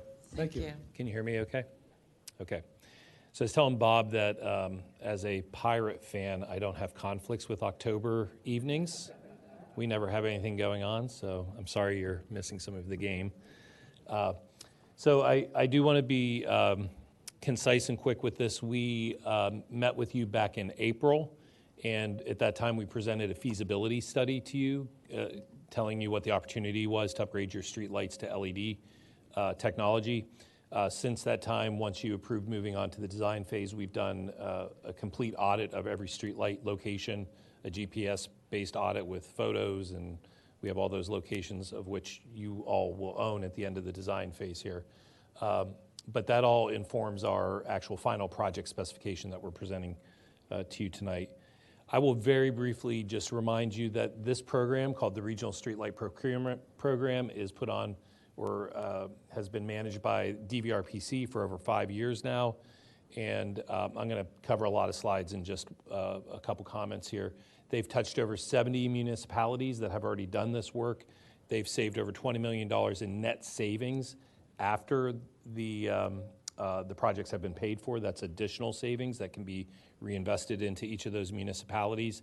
This is a project and a program that gives you a return on investment. So unlike a lot of things that you just have to spend money on, like paving and other items, which you have to do, this will actually pay for itself and put more money into the municipality after the project has been paid for. The reason that municipalities are going after these or doing these projects is because they're interested in the operating cost savings primarily. Number one, you get energy cost savings on your PICO bills, and you also get maintenance savings because of the long life nature of LED technology. The lights are also controllable, unlike the old technology, and they're able to put the light more where they need to be on the road surfaces or what they're supposed to illuminate, and they actually keep light from going where it's not supposed to go. All the Cobra heads, which is the primary light source that you have that we'll talk about in just a moment, those are all zero uplight fixtures, unlike the existing fixtures that put light into the sky. These put light straight down, so they are compliant with dark sky ordinances that a lot of the country is trying to comply with at this point. You can see, I'll just mention some of the surrounding communities. Probably closest to you, Tredyffrin, Easttown, Malvern, Narberth, Norristown. They've done the project, plus many others to the south of you. And like I said, there's over 70 total.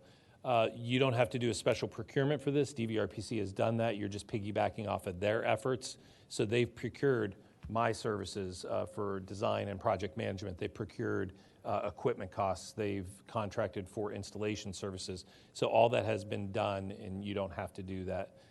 you're allowed via the Pennsylvania Procurement Act to piggyback off of their efforts. And of course, they're leveraging the size of the entire program, which has driven our costs well below market levels. If any municipality were to go alone, they would not be able to achieve those price points.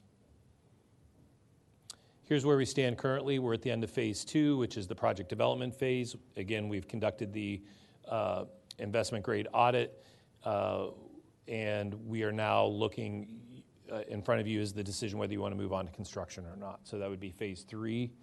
Phase 4 is post-construction. The resolution that is in front of the commissioners is to move on to phase 3 and 4. Those go together, essentially. So we did supply a much more detailed 40-page final project specification, which has also been provided to the township, and this just really summarizes the most important decision-making facts of that report. I will tell you that pretty much we found what, in terms of overall quantities, PECO believes you have 1,350 streetlights. We found 1,356 streetlights. The mix of those streetlights is different. You actually had a lot more LEDs already installed. PECO feels that you have no LEDs installed, so when we do this project and upgrade your bills, which is one of the turnkey services included, is to do everything with PECO, you will then get credit for everything you've done in the past, plus what we would do as part of this project, okay? And that's all factored into our savings that we've calculated. Just to remind you the different primary types of fixtures that you have, we have 1,000 of these Cobra head fixtures. The head would come off, a new head would go on. We keep the arm.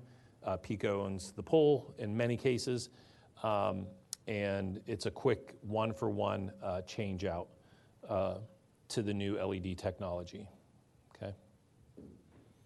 We also have 183 of these decorative fixtures in some of your neighborhoods. This is what we call four-sided colonial. So again, that head would come off, a new LED head would go on, and you know, it's a really quick change out, but generates significant savings. You also have these shoebox fixtures, a square fixture in the neighborhoods that I've mentioned here at the top. There's 34 of those, and we would be replacing those with a rectangular type Cobra head replacement, but it'll be ordered in dark bronze, so it actually looks very much like the shoebox fixture. It's just the LED version of that. It's worked quite well on all of our other projects. We did talk, so the resolution in front of you will have a not to exceed number on it, and it's kind of the most expensive option that we have presented in our specification. We're going to continue discussions about other items that could be change orders on this if you choose. And one item that we talked about was possibly installing new poles for these because they are in fairly rough shape. Again, our program is mainly a one-for-one replacement. We estimated at this point that it might be $76,000 to do that, but we would go through a change order process that you would have to approve and discuss in the future. We also are providing control options. As I said, the LEDs are controllable, unlike the old technology. So the base solution that we have, you at least get a manual control in it, which is kind of a dimmer switch inside the fixture. We design the fixtures to be a little larger than you need, and then we dim them down at time of installation. So our contractor does that adjustments at that time. But in the future, a couple years down the road, if you need to go up or down with that light for any particular reason, that manual control is there. We don't expect you would use it a lot, but it's a very low-cost adder. And as a matter of fact, the PECO rebate, you get more rebate when you put that control in than the control actually costs. So it's really paid for by the PECO rebate. So we got rid of a solution that didn't even have the manual controls because it's paid for essentially with the PECO rebate. So that's the base solution. Larger municipalities do take a close look at network control systems. So that's an alternate option that we provide, and I'll show you those numbers in a moment. And basically, this is a cellular-based system, so instead of a photocell on top of the fixture, you'll have a network control node That communicates cellularly to the cloud. There's a cloud-based central management system that can be accessed from any browser, and that would show you your entire lighting system. It allows you to manage that lighting system. It allows you to control it if you want to. The primary reason that large municipalities look at network control systems is because they want to know when they have faults and they have outages and day burners and flickering lights and things like that. And the network control system will proactively tell you that. Whereas the traditional way is you wait until somebody calls you, tells you about it. Maybe it's an unsafe condition for days, weeks, if it's not reported. So the network control system, the primary value of that is to have that, from a maintenance standpoint, to have the reporting out to you. It does come at a higher cost, which I'll show you. You do also qualify for a better PICO tariff that will save you additional money. So there are some additional cost savings that offset some of those costs, but certainly you need to see the value in the reporting and the control capabilities because it doesn't pay for all of it. I just wanted to mention that you also have 350. This slide is after the controls because these are not controlled, because all we would be doing with these fixtures, because they're so expensive, is we would retrofit them. There's no return on investment if you replace the whole head. Some of those could cost $1,000, $2,000 just the head. So what we do is we keep the head, we put in a LED retrofit kit that you see on the right there, and that works very well for these premium decorative fixtures. So you still get energy savings. It does have a control capability through an app, but it wouldn't be tied into the big network control system because we're just putting that lamp component in there. I do have a couple slides which I'll just touch on. This does not impact price. It does not have to be decided upon tonight, but you do have the option of choosing the color temperature of your LEDs. So LEDs come in varieties of white. There are some that are pure white lights, and then there are some that are slightly, I'll call them softer white lights. Some communities that are looking for the greatest visibility or security, they tend to go with the 4000K pure white light source. Communities that maybe want a little bit softer, what is usually perceived as a little more visually comfortable, they might go with the 3000 Kelvin color temperature. So we're fine doing whatever communities want to do. Some communities actually split it. They'll actually do 3000K warmer in their local roads, and maybe on the major roads they do 4000K. So those are all options to you. Again, doesn't have to be decided tonight. The resolution authorizes staff management to enter into the construction contract and to make some of these final decisions with input from whoever the township requires. And we would just need to know that before we order fixtures. But there's no price difference, there's no performance difference, it's just a subjective decision. This shows you what other communities have done. Tredyffrin, they went all 3000K, so that's a really good example to see that. If you go down to Newtown, they did all 4000K, so those are probably the two closest examples of those two color temperatures. This is just a picture. Although the picture is blurry, the colors actually I deem is pretty accurate as to what 4000 versus 3000K looks like. So you see pure white and a warmer white. So these are the financial results. The base upgrade, which does include the manual controls, it generates annual operating cost savings of just shy of $70,000. That's electricity cost savings and maintenance savings. The net project cost, so that would be after you receive your rebate, is $551,000. So that's about a 7.9-year payback. Based on those numbers, over 20 years after you've paid the $551,000 and use savings to do that over the first 8 years, then the remaining savings generate $840,000 of net savings that can be invested into the township in other ways. That's over a 20-year period. The middle option there is we did look at possibly not upgrading your LED. I mentioned earlier you do have LED streetlights. We could leave them alone. They're 4000K right now. They're not as efficient as the ones that we have. we've developed a design with certain wattages on certain roadway types. Those don't match that.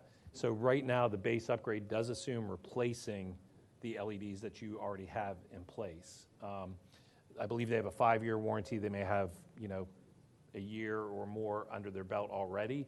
But we did want to show the number. It does give a better payback because we're not upgrading as much. But over 20 years, it actually doesn't generate more net savings. And it's because it generates less savings for you by not upgrading those. We do get some savings by upgrading the LEDs that you have. Okay? And then the bottom one is the network control system.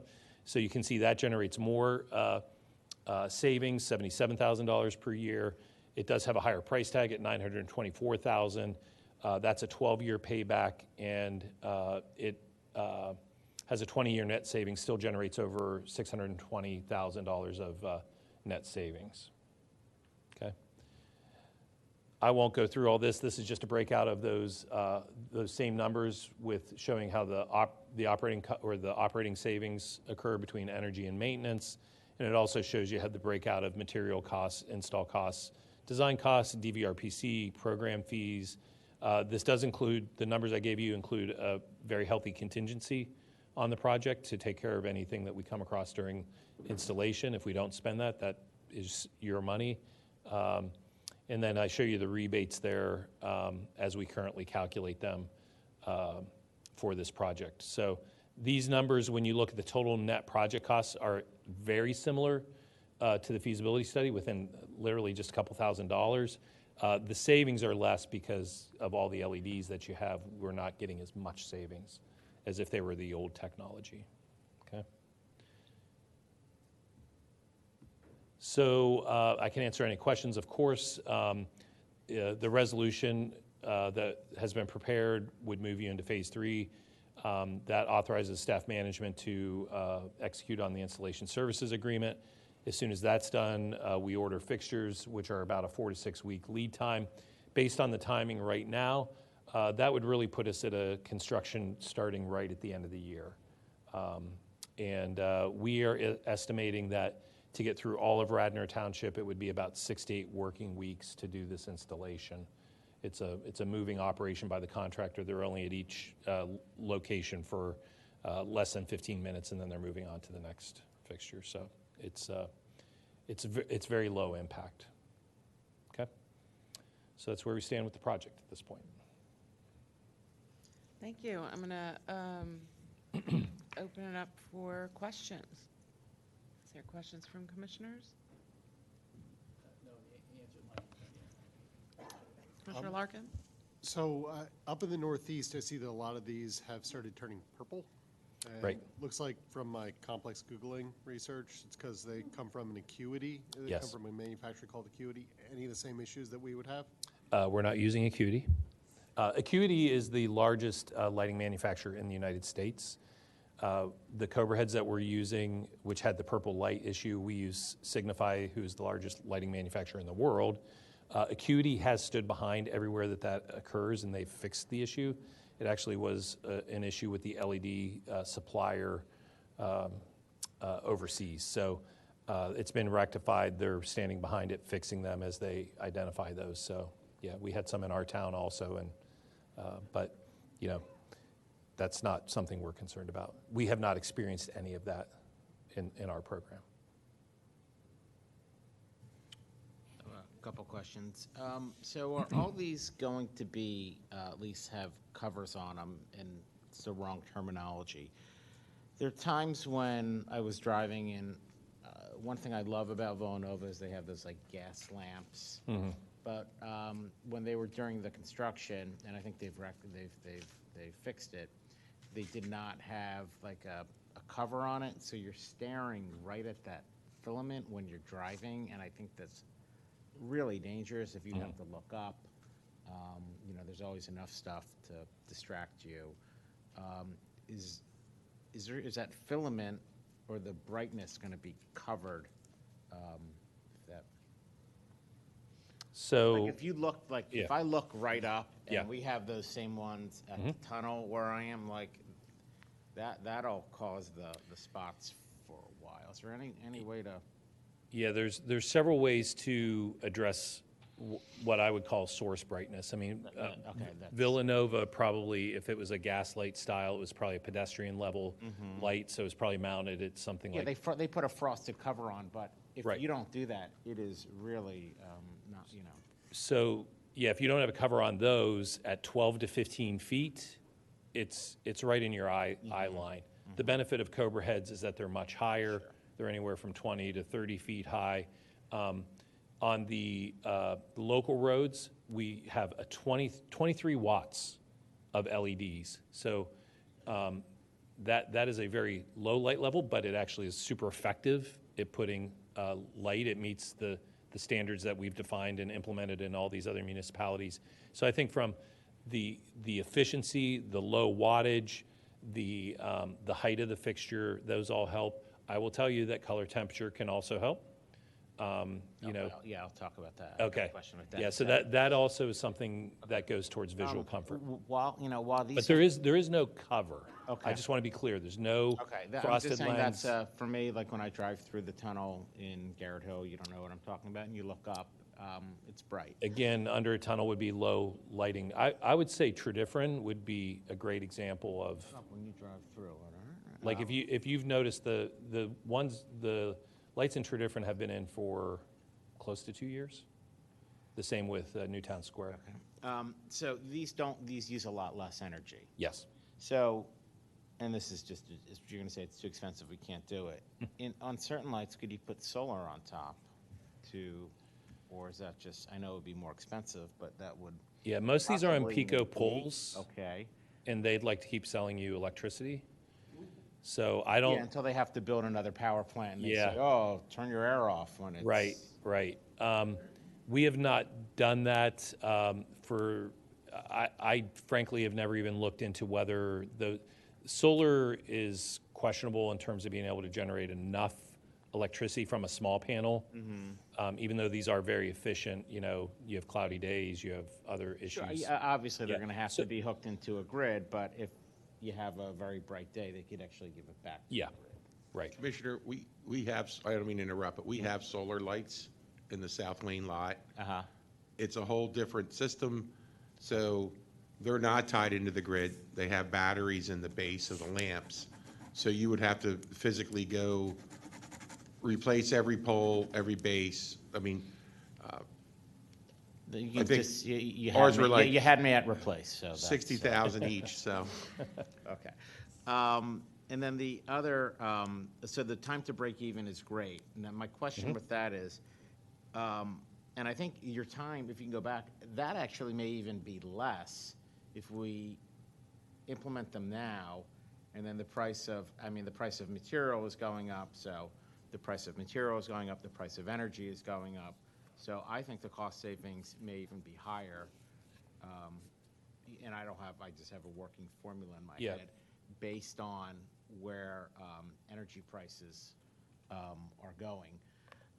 So kudos on that. And then the last question is, and like you said, we could we don't need to put tell you what we want today, but looking at temperature, and I see Ms. Winters out in the audience, we did I guess we did like a little seminar on light pollution. And some of the animals it messes up their circadian rhythms and all this other stuff.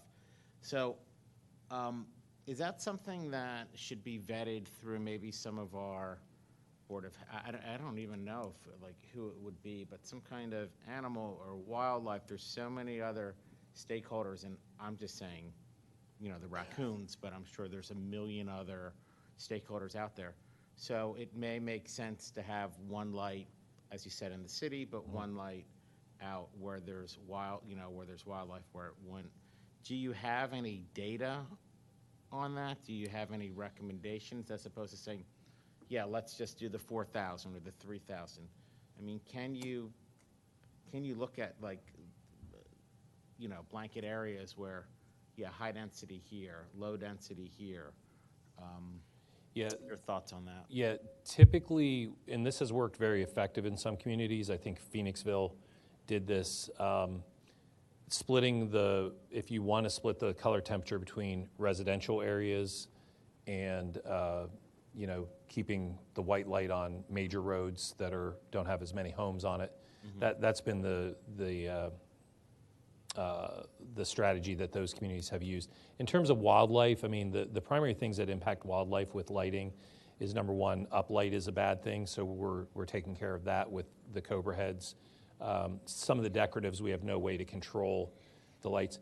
And also, you have to keep in mind that, we're improving everything. You already have all these lights out there. They're already putting out light sources, and some of them are white light sources, even at 4,000 K or above.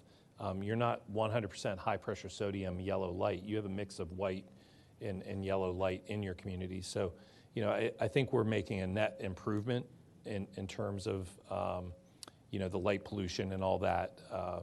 But on the wildlife issues, I mean, where there's really been research is like with turtles, and you'll see beach communities do this. Okay. I'm not trying to. I'm just saying, like, there's so much that we don't know. Yeah. I mean, like, for instance, I don't know, 10 years ago, 15 years ago, all the headlights switched to halogen headlights. Right. So how does that affect? And maybe it doesn't. I'm just saying, what is it that we don't know? Because you're driving and it's at night and you get that glare, and sometimes you can see fine, and sometimes it's dusk and it's just you hit that sweet spot where you can't see a thing. So, Right. With Halloween coming up and everything else, and very congested area with a lot of school buses and stuff, I'm just wondering, will you help us with that? Oh, sure. Yeah, we can fine tune, the design and talk about those types of issues. I will also just say that LED is the current technology and has been for 10 years. There's not a single new development that's coming in front of you for approval that is not LED lighting. So it's the standard at this point. I just don't want people to think this is some cutting edge. I wish I could say I'm working on just cutting edge technology, but I'm not. No, and you listed all those other townships that already have had it for a while. Right. So we're not cutting edge, is what you're trying to tell me. No, but you're getting the benefits of the technology. No, we get to learn from their mistakes. All right, and you said the payback is 8 years? So. It's a range from 8 years to 12. The resolution calls out, if you look at the very bottom in the blue there, the worst case scenario in terms of cost standpoint is the resolution has a not to exceed this number on it, because that would be if you went with the network control system. Well, I'm for the more expensive one with the better payout and the one that's better for the environment. One quick question. The middle option where you don't upgrade the existing LED streetlights. Right. You mentioned, of course, that would be less expensive because you're not replacing things. Are the new lights more energy efficient than the ones that are already in place? They are. I thought I heard you say that, Yeah. but it went by so fast I was... Yeah, in our world, the miles per gallon of lighting is Yeah. lumens per watt, and the existing ones are probably in the 100 to 110 lumens per watt. The generation we're using is in the 160 to 180 lumens per watt, so it's a lot more efficient. Thank you. So, one more question, or my question. Of the ones that are already out there, do you know how old they are? And the ones that you were going to put in, how long would they last? When did they have to get changed out? Yeah, I may have. think it was So like 20 years. I don't know how old they all are. I mean, I think it's been in the last few years. And they could all be different, too. They've all been replaced over time. Yeah. You haven't had a program, so it's been spot replacement over time. So some could be 10 days old, some could be 3 years old. Right.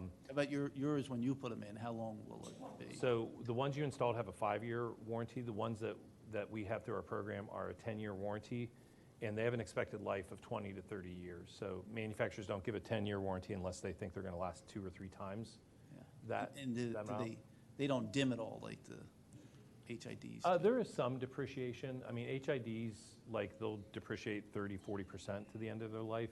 LEDs, maybe over the 20 years, might depreciate 8, 9%. Okay. So they do depreciate a little bit. Thanks. If I could jump in to Mr. Fuller, to his credit in what he mentioned about us putting in the streetlights. What Matt Pilati and Leah have been doing currently is every time we get a resident that brings up a point, or a police officer, or we notice a streetlight out, we have been putting LEDs in. So this has been going on for at least a couple of years under the current public works staff. But the other point that I'd like to bring out with having this program come in is what we don't have in public works and in township is uniformity when it comes to the streetlights.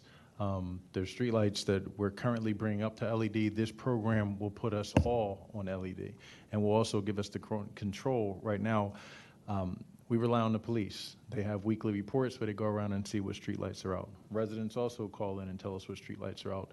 With that control that Mr. Fuller will be giving us, we will know automatically at Public Works where the streetlights are. If we get complaints and someone says, well, it's too dark, or it's too light, or it's too bright, excuse me, could you dim it, or could you have it a little higher? So we don't have that access now. If someone says their streetlight's too bright, we basically have to take it out and put a duller bulb in, if that's possible. So this is definitely going to give Public Works a chance to have more control over the streetlights, what we currently don't have. Thank you for that, Mr. Foster. I do have, Chip, my questions are around, maybe you can help me with the decision point, like when we have to decide if we want to go to the base upgrade and the lighting management system or not. I feel like between the upgrade everything or upgrade except for what we already have LED is a simpler decision because the prices and the return are closer. So I'm just wondering what the process is, when we would have to make that decision, and to our township staff and council, like, when does that money decision have to be made, and is it by us? Well, tonight before you is a resolution that would authorize the maximum, which will be full conversion, all streetlights with network controls. As Mr. Fuller pointed out, there's still some administrative and managerial tasks ahead of us in determining, A, do we really need the network control? That's something that we've been talking about, and is it, while it's wonderful to have, is the amount of money expended worthwhile to do that? B, do we want to replace every single light, or let's keep the existing LEDs we have and then replace them as needed?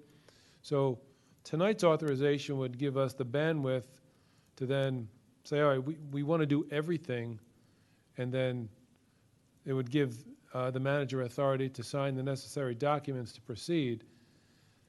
However, if the board desires, we could come back in front of the board and with the recommendation, if we land on, say, whether it's we want to do the full project or we want to do the base upgrade with all of the lights, or somewhere in the middle, and do the most cost-effective or least expensive, I should say, option.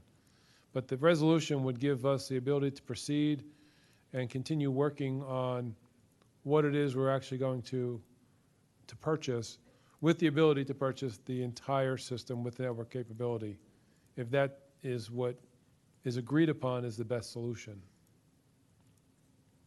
So where are those discussions being had about whether or not we want the lighting management system? Since we received the report, we've had a couple of calls with Keystone Lighting, internally with some of the staff, and I think we learned enough that we realize we need to talk it through a little more. There seems to be a desire that let's go with this network system because it does give Public Works tremendous amount of capability in managing the overall lighting system. But we're also trying to weigh the pros and cons that may come with that. And is the return on investment great enough? It's a lot of money to be able to have these controls at a computer versus brand new lighting system. How many outages are we really going to have? And we already have a system of going around, and the police every Thursday night will check the entire township and report on lights that are out. Public Works is on it. They're replacing them. So with a brand-new system and lights that are guaranteed for 10 and expected to go much longer, we're weighing, is that network investment worth it at this time? So I want to have more discussions with the manager, with Mr. Foster, Matt Pilati, who's been instrumental in this, and Mr. Norsini, who has had tremendous amount of experience with streetlights and as former Public Works Director as well. So this is a step in the process that allows us to proceed and kind of work out some of the details. So maybe if we did not do network systems, but we do a change order to have all the poles replaced at that $76,000 price, poles are going to have to be replaced sometime in the future because they're wooden poles and they're deteriorating. So a couple of moving parts, but this was intended to bring the board up to date with where we are and allow us to proceed further and come to some final decisions and implement the project. Thank you. Mr. Foster, I see your light is on. Are you going to advocate for one of these lines or add some context? Yeah, I would, in talking with Matt and Leah earlier, and I haven't talked with Melissa, but being on the calls with Mr. Fuller and also Mr. Tate, the consensus was that for one, we would be energy compliant. So that would also be, a big deal for the township. When I talked to Matt earlier, he mentioned just to have the uniformity, would be great to have. To not have to bother the police. I mean, they have a very important job to do. Streetlights, I would feel like shouldn't be part of their job, but we've worked together, which is great. But if you give us something that would allow us to have the control, and even the other point that is, I think Mr. Fuller mentioned, but I don't have the number in front of me, but on maintenance with our streetlights, we do spend a ton of money on maintenance. So we wouldn't have to spend that money on the maintenance because this would all give us a brand new product. And they would also have skin in the game when it comes to whatever maintenance is required. So I do feel like it would be advantageous for us to go to the route. I know it is expensive, but it also helps to see that other townships around us, our neighbors, are getting involved with this same initiative. Thank you for that. Any other comments from other commissioners? Sorry. What do you got? Quick comment, sorry. Say you set up this whole thing for the 1,000 lights. Say one goes bad. Who fixes it?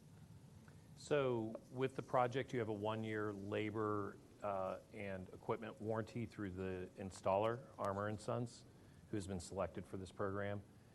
After that, all the equipment has a 10-year warranty. Actually, the controls with the network controls, they have a 15-year warranty with the equipment. So there would be an equipment warranty that continues after the 1-year product and labor warranty from Armour. So if there was a failed street light in year 5, at least the equipment would be covered, not the labor to replace it. Commissioner, I just had a few questions, if I could, if the board's done. Of course. So real quick, could we go back to the shoebox? Yep. So the reason we use shoeboxes, and any township uses them, straight down light, no side view of the light, no up view of the light.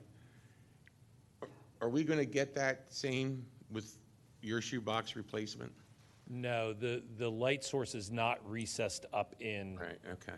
in the fixture like a shoebox. I mean, we don't have a lot of shoeboxes, but in parking, like, that's the purpose of them. But it's not to me a deal killer. It's something I think the commissioners, and Mr. Tate and everybody should know. That's not a true shoebox one-for-one replacement. Correct. So to Ricky's point, we've been replacing with LEDs for 12 years now, right? This goes back, and it is all kinds of brands and there's been a lot that's happened in the 10 or 12 years that we've been doing it. Mm-hmm. So in some of our existing lights, LED lights, there's 3 settings that we can set them to. Mm-hmm. Because part of the complaint when folks would call in, really it was the color of the light. Mm-hmm. It wasn't the brightness of the light. It was just very different for them. So when you note, or somewhere in your report, you can go from 100% to 30 or 40%. Is that like 3 distinct settings, or is that a knob you turn and you can do, 59%, 42, 93? So the manual control has 10 settings.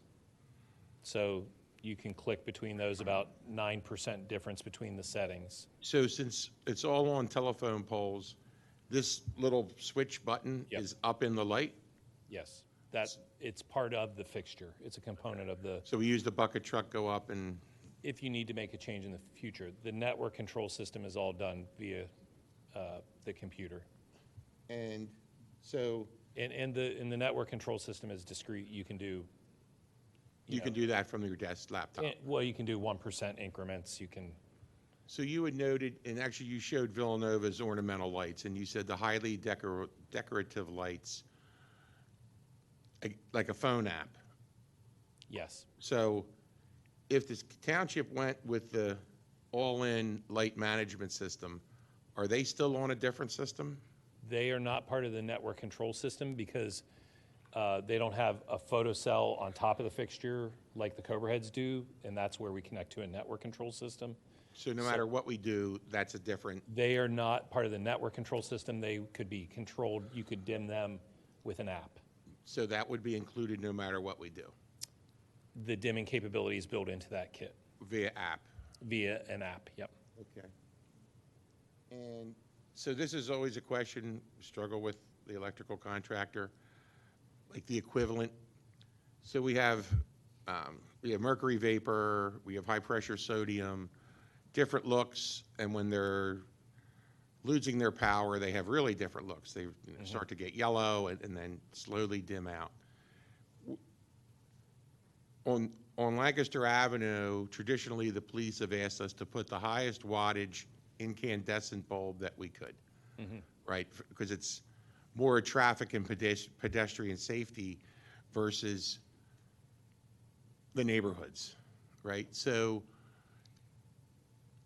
are these lights equivalent, like is the 4,000 Kelvin light equivalent to what we have on Lancaster Avenue now, which I'll say in mercury vapor or high pressure sodium are like 400 watts for those incandescent? Like, how do you compare the two from a brightness standpoint? I know that's a tough question. Yeah. So, I mean, generally, I don't believe you have a lot of 400 watts, probably 250s, and they're mostly around Villanova University there, that one picture, right. Not those ornamental lights, but our Cobra heads near the intersections. That's where we used to drop the big, heavy. Yeah. So our standard design is to use a 23 watt on a local, a 53 watt on a collector, and a 73 watt on a major road. So I would assume that would be receiving the 73 watt fixture. That 73 watt fixture is actually 106 watts, 105 watts, because we dim it down to 73 watts. So you have some ability to go up in the future. So when you work with staff, and let's say this all went through, and they said, okay, on Lancaster Avenue, we want this, around the 476 interchange, we want this. Regardless of what is chosen, the price doesn't change. We can use those higher wattage lights, or is that a cost? Is there that additional 73 cost? watt could be increased to a 105 watt equivalent, which is probably more in the light output wise similar to 250 watt high pressure sodium. But I'll tell you, when you go to an LED white light source, even if you choose the warmer white, you can't compare yellow light to white light. The perception is a lot more. So essentially, we have used that 108 watt to replace a lot of 400 watt high pressure sodiums effective or successfully. So the new ones are in my neighborhood next door. Oh, okay. On this little side street. So you have a contingency in your budget? Yep. If you go back to that slide? Sure. I think it was like 57,000. Yep.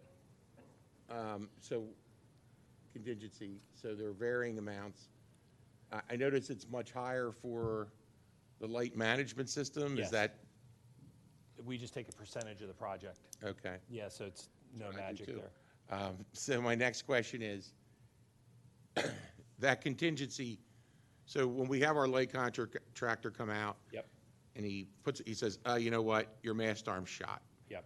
I can't connect to this mast arm. Right.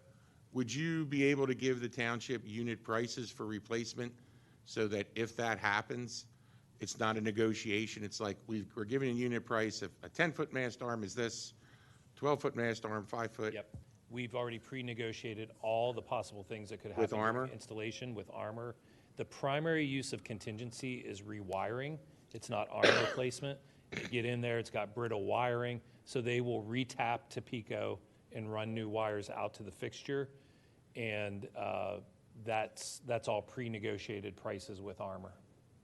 So my last question, if I looked at this right, but it was very briefly, our existing LEDs, like I say, they go back 12 years. They've probably been already replaced. Yeah. 5 to 6% of our lights are LED?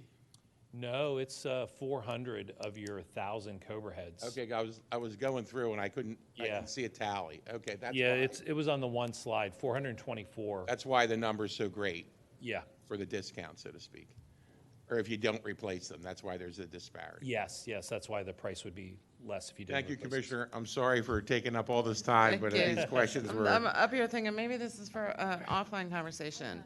But I do think that one issue that I'm having with the proposal in front of us, Peter, tune in, is that the the difference between the base and the full network system is significant.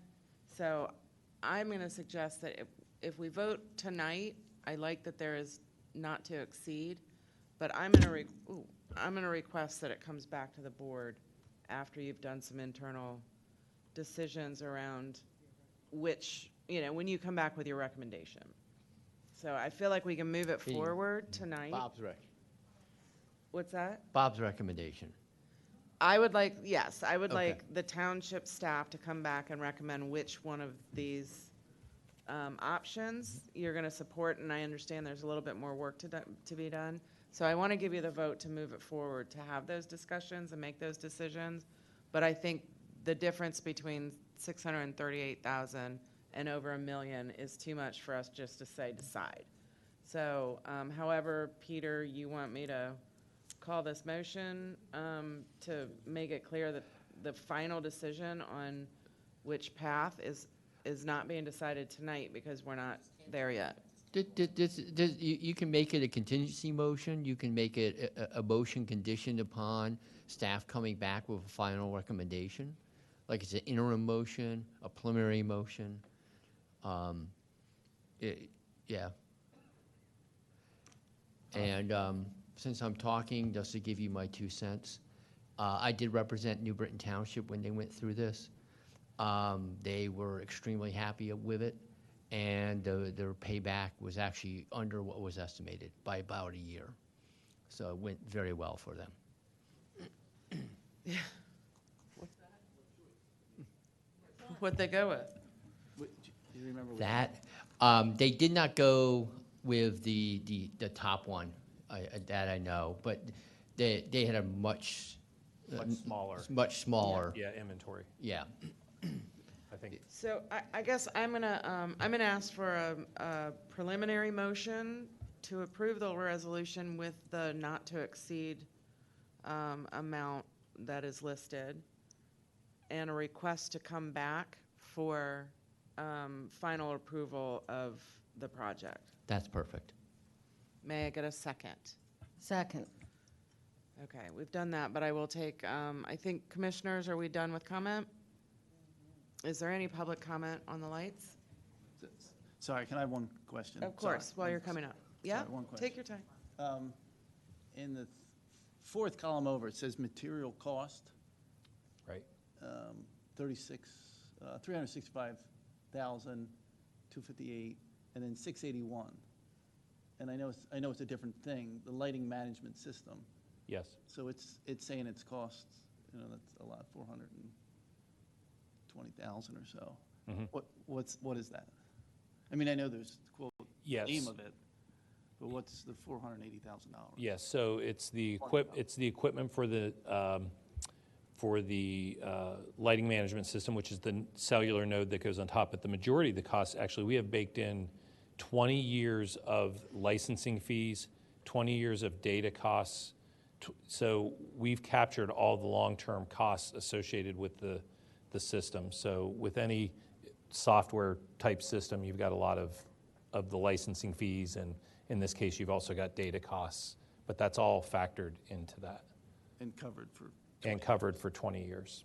Okay. Yes. Right. Yeah, and I'll just highlight, again, we're fine. We've done all projects of different types. It's your decision. When you look at your decision-making, you're pointing out very well, it's like $400,000 additional in project costs. Don't discount the additional savings that you get. So the last column's an interesting one, just because the numbers are kind of round. There's a $200,000 difference over 20 years between, actually it's a little bit less comparing the first and the third option. It's $180,000 difference. That's the impact.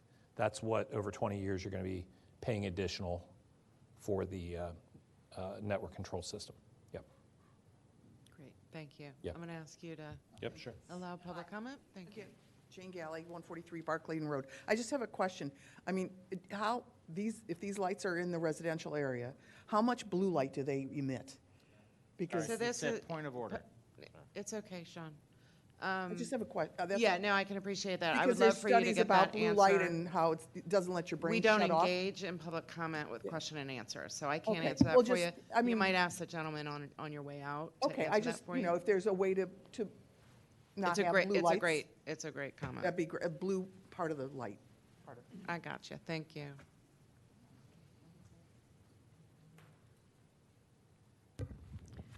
Roberta Winters, 326 Williams Road. I have a couple of requests of the Board of Commissioners. One is perhaps you might want to have the Environmental Advisory Council look at these lights and determine what may or may not work better for our beasts in the area, and also to consider having someone from the Board of Health look at these lights and their specifics, so that it might impact sleep patterns of people who live in the neighborhoods.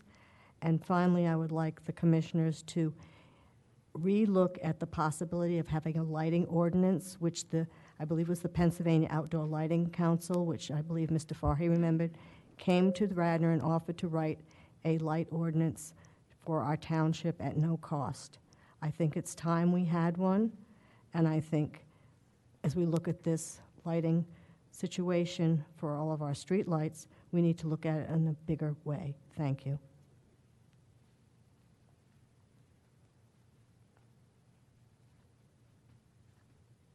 Sarah Pilling, 29 Garrett Avenue. In my research for climate change, I've been reading about what this light does to insects and birds. And the overall recommendation by the Audubon Society is that the light should be more towards the yellow than the very bright white. Thank you. Any other public comment? Okay, the motion is there. I'm not seeing public comment. Nothing else from commissioners? I'll call the vote. All in favor say aye. Opposed? Okay, thank you so much. A little bit more work to be done, but thanks for the presentation. This brings us to our last agenda item. This is for Commissioner Myers. Resolution 2023-103, authorization to award construction contract B23006B for the King of Prussia Road Bridge Height Warning System to Lenny Electric Corporation Incorporated to include contingency and construction inspection and administrative costs in the total amount of $140,000 to be funded from a grant from the Pennsylvania Department of Transportation and the Capital Improvement Fund. I'm going to ask for a motion. So moved. And a second. And Mr. Norsina, do you want to speak to this? Yes, ma'am, thank you. So the reason I was asking those questions, I didn't know if you were going to award it tonight. That's why I just wanted to find out. Sorry. So this has been a long time coming. We've had well over 120 bridge strikes at the King of Prussia Road Bridge at the Amtrak lines. So Gilmore designed the system. The majority where it is and why it is through PennDOT. And honestly, we are somewhat of a test kitchen for them for this because I think the only other system on a PennDOT road is somewhere out in western Pennsylvania. And we're happy for that, right? We want to be the ones that lead through with this. So the grant is $120,000, which is great. And we're respectfully requesting award to Lenai Electric. To set expectations, mast arms and poles are 16 to 20 weeks lead time. So this becomes a 2024 project. Yikes. Thank you for that. Is there any comments from commissioners? I'm completely for it. You've kept that so Yeah, quiet. I'm not against it. I mean, I'm for it. I just, when you say that we're the guinea pig, and I don't want to offend those who have pet guinea pigs, you know, they're lovely creatures. Is there any downside? Is there any risk that you see? Is there any danger? Can you just speak to those points? So people have showed us other systems which I would consider dangerous, and I think PennDOT would too. So this is done in conjunction with PennDOT, similar to a system they have out in western Pennsylvania. So no, I don't.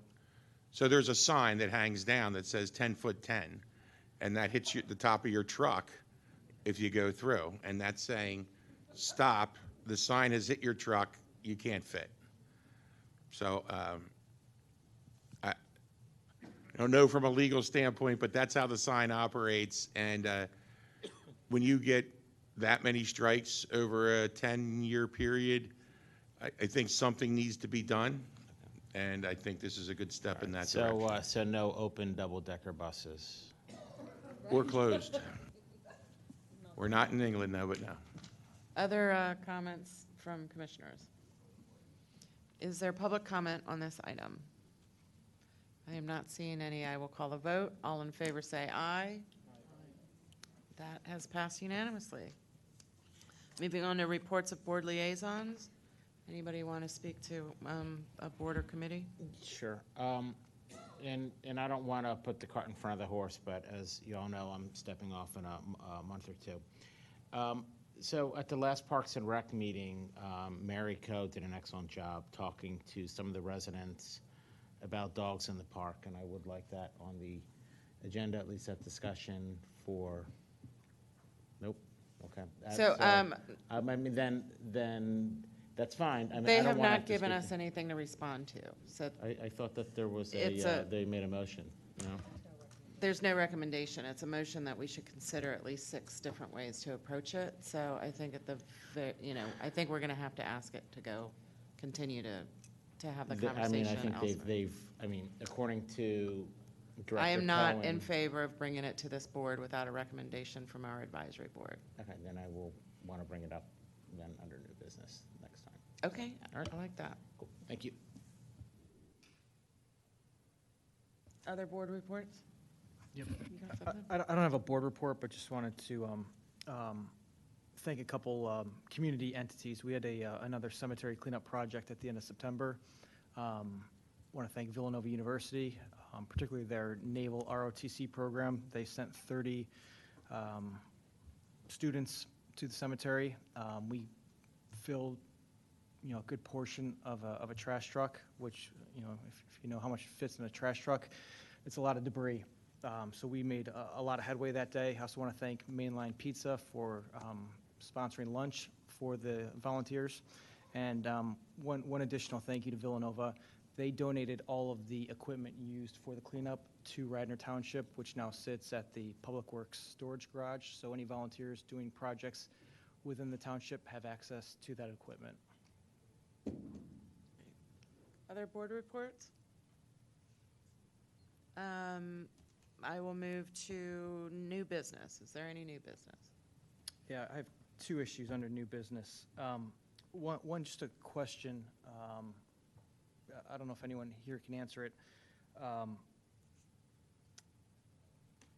Do we have an ordinance that handles false alarms, repeat false alarms for the fire company?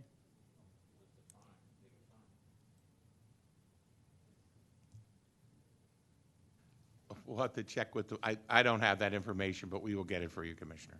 Okay, and if we do have it, is it enforced? We Do you will mean find out. somebody's alarm going off and the Well, fire company gets I mean, the fire automatic? company being alerted to an alarm, having to respond, and it just being a false alarm. Got it. I believe we do have one. Section 104-7, false alarms. When a false alarm occurs, the following procedure shall be applied. You get a citation letter from the police department. If you have a second one in the calendar year, you have to pay a fine, blah, blah, blah, blah, blah. So here are the fines. Second false alarm, $25 for each alarm. Third false alarm, $75 for each alarm. Fourth false alarm and each subsequent false alarm, $125. Okay, can we just confirm whether those repeat false alarms are cited? Yes, I can check into that. Okay, appreciate it. Second issue, I was made aware of an ordinance circa 2016 having to do with rental properties. I guess it's tax collection, late fees on tax collection for rental properties, where the fine for a late fee is 500%. Can I just get a history? I don't think anyone is going to be able to pull that up now. Can I get a history of how that was enacted? Because I can't find it anywhere. So, Commissioner, that's through community development, and I'm aware of the late fees charged. I've been having discussions with folks that are late over that, but we'll have to do some research. But you noted the ordinance, you said? I don't have the ordinance in front of me. Okay, we'll get that information to you. Okay. Yeah, I was informed it was a 500% late fee, which seems quite. I don't know any other fee that we have that's 500%. Just, I missed the beginning of this. This is rental properties? Right. Okay. Student rentals or just all rentals? So I mean, it seems like both of these questions are good ones, but take a little research. So I'm going to ask staff to get back to Commissioner Abel. I think it'd be the latter. To answer those questions for him. It doesn't seem that we've got the right staff in the room tonight, unfortunately. Do you have anything else, Commissioner Abel? Those are the two. Okay, thank you. Any other new business? Any old business? Is there any final public participation? May I have a motion to adjourn and a second? All in favor say aye. Good night, everyone.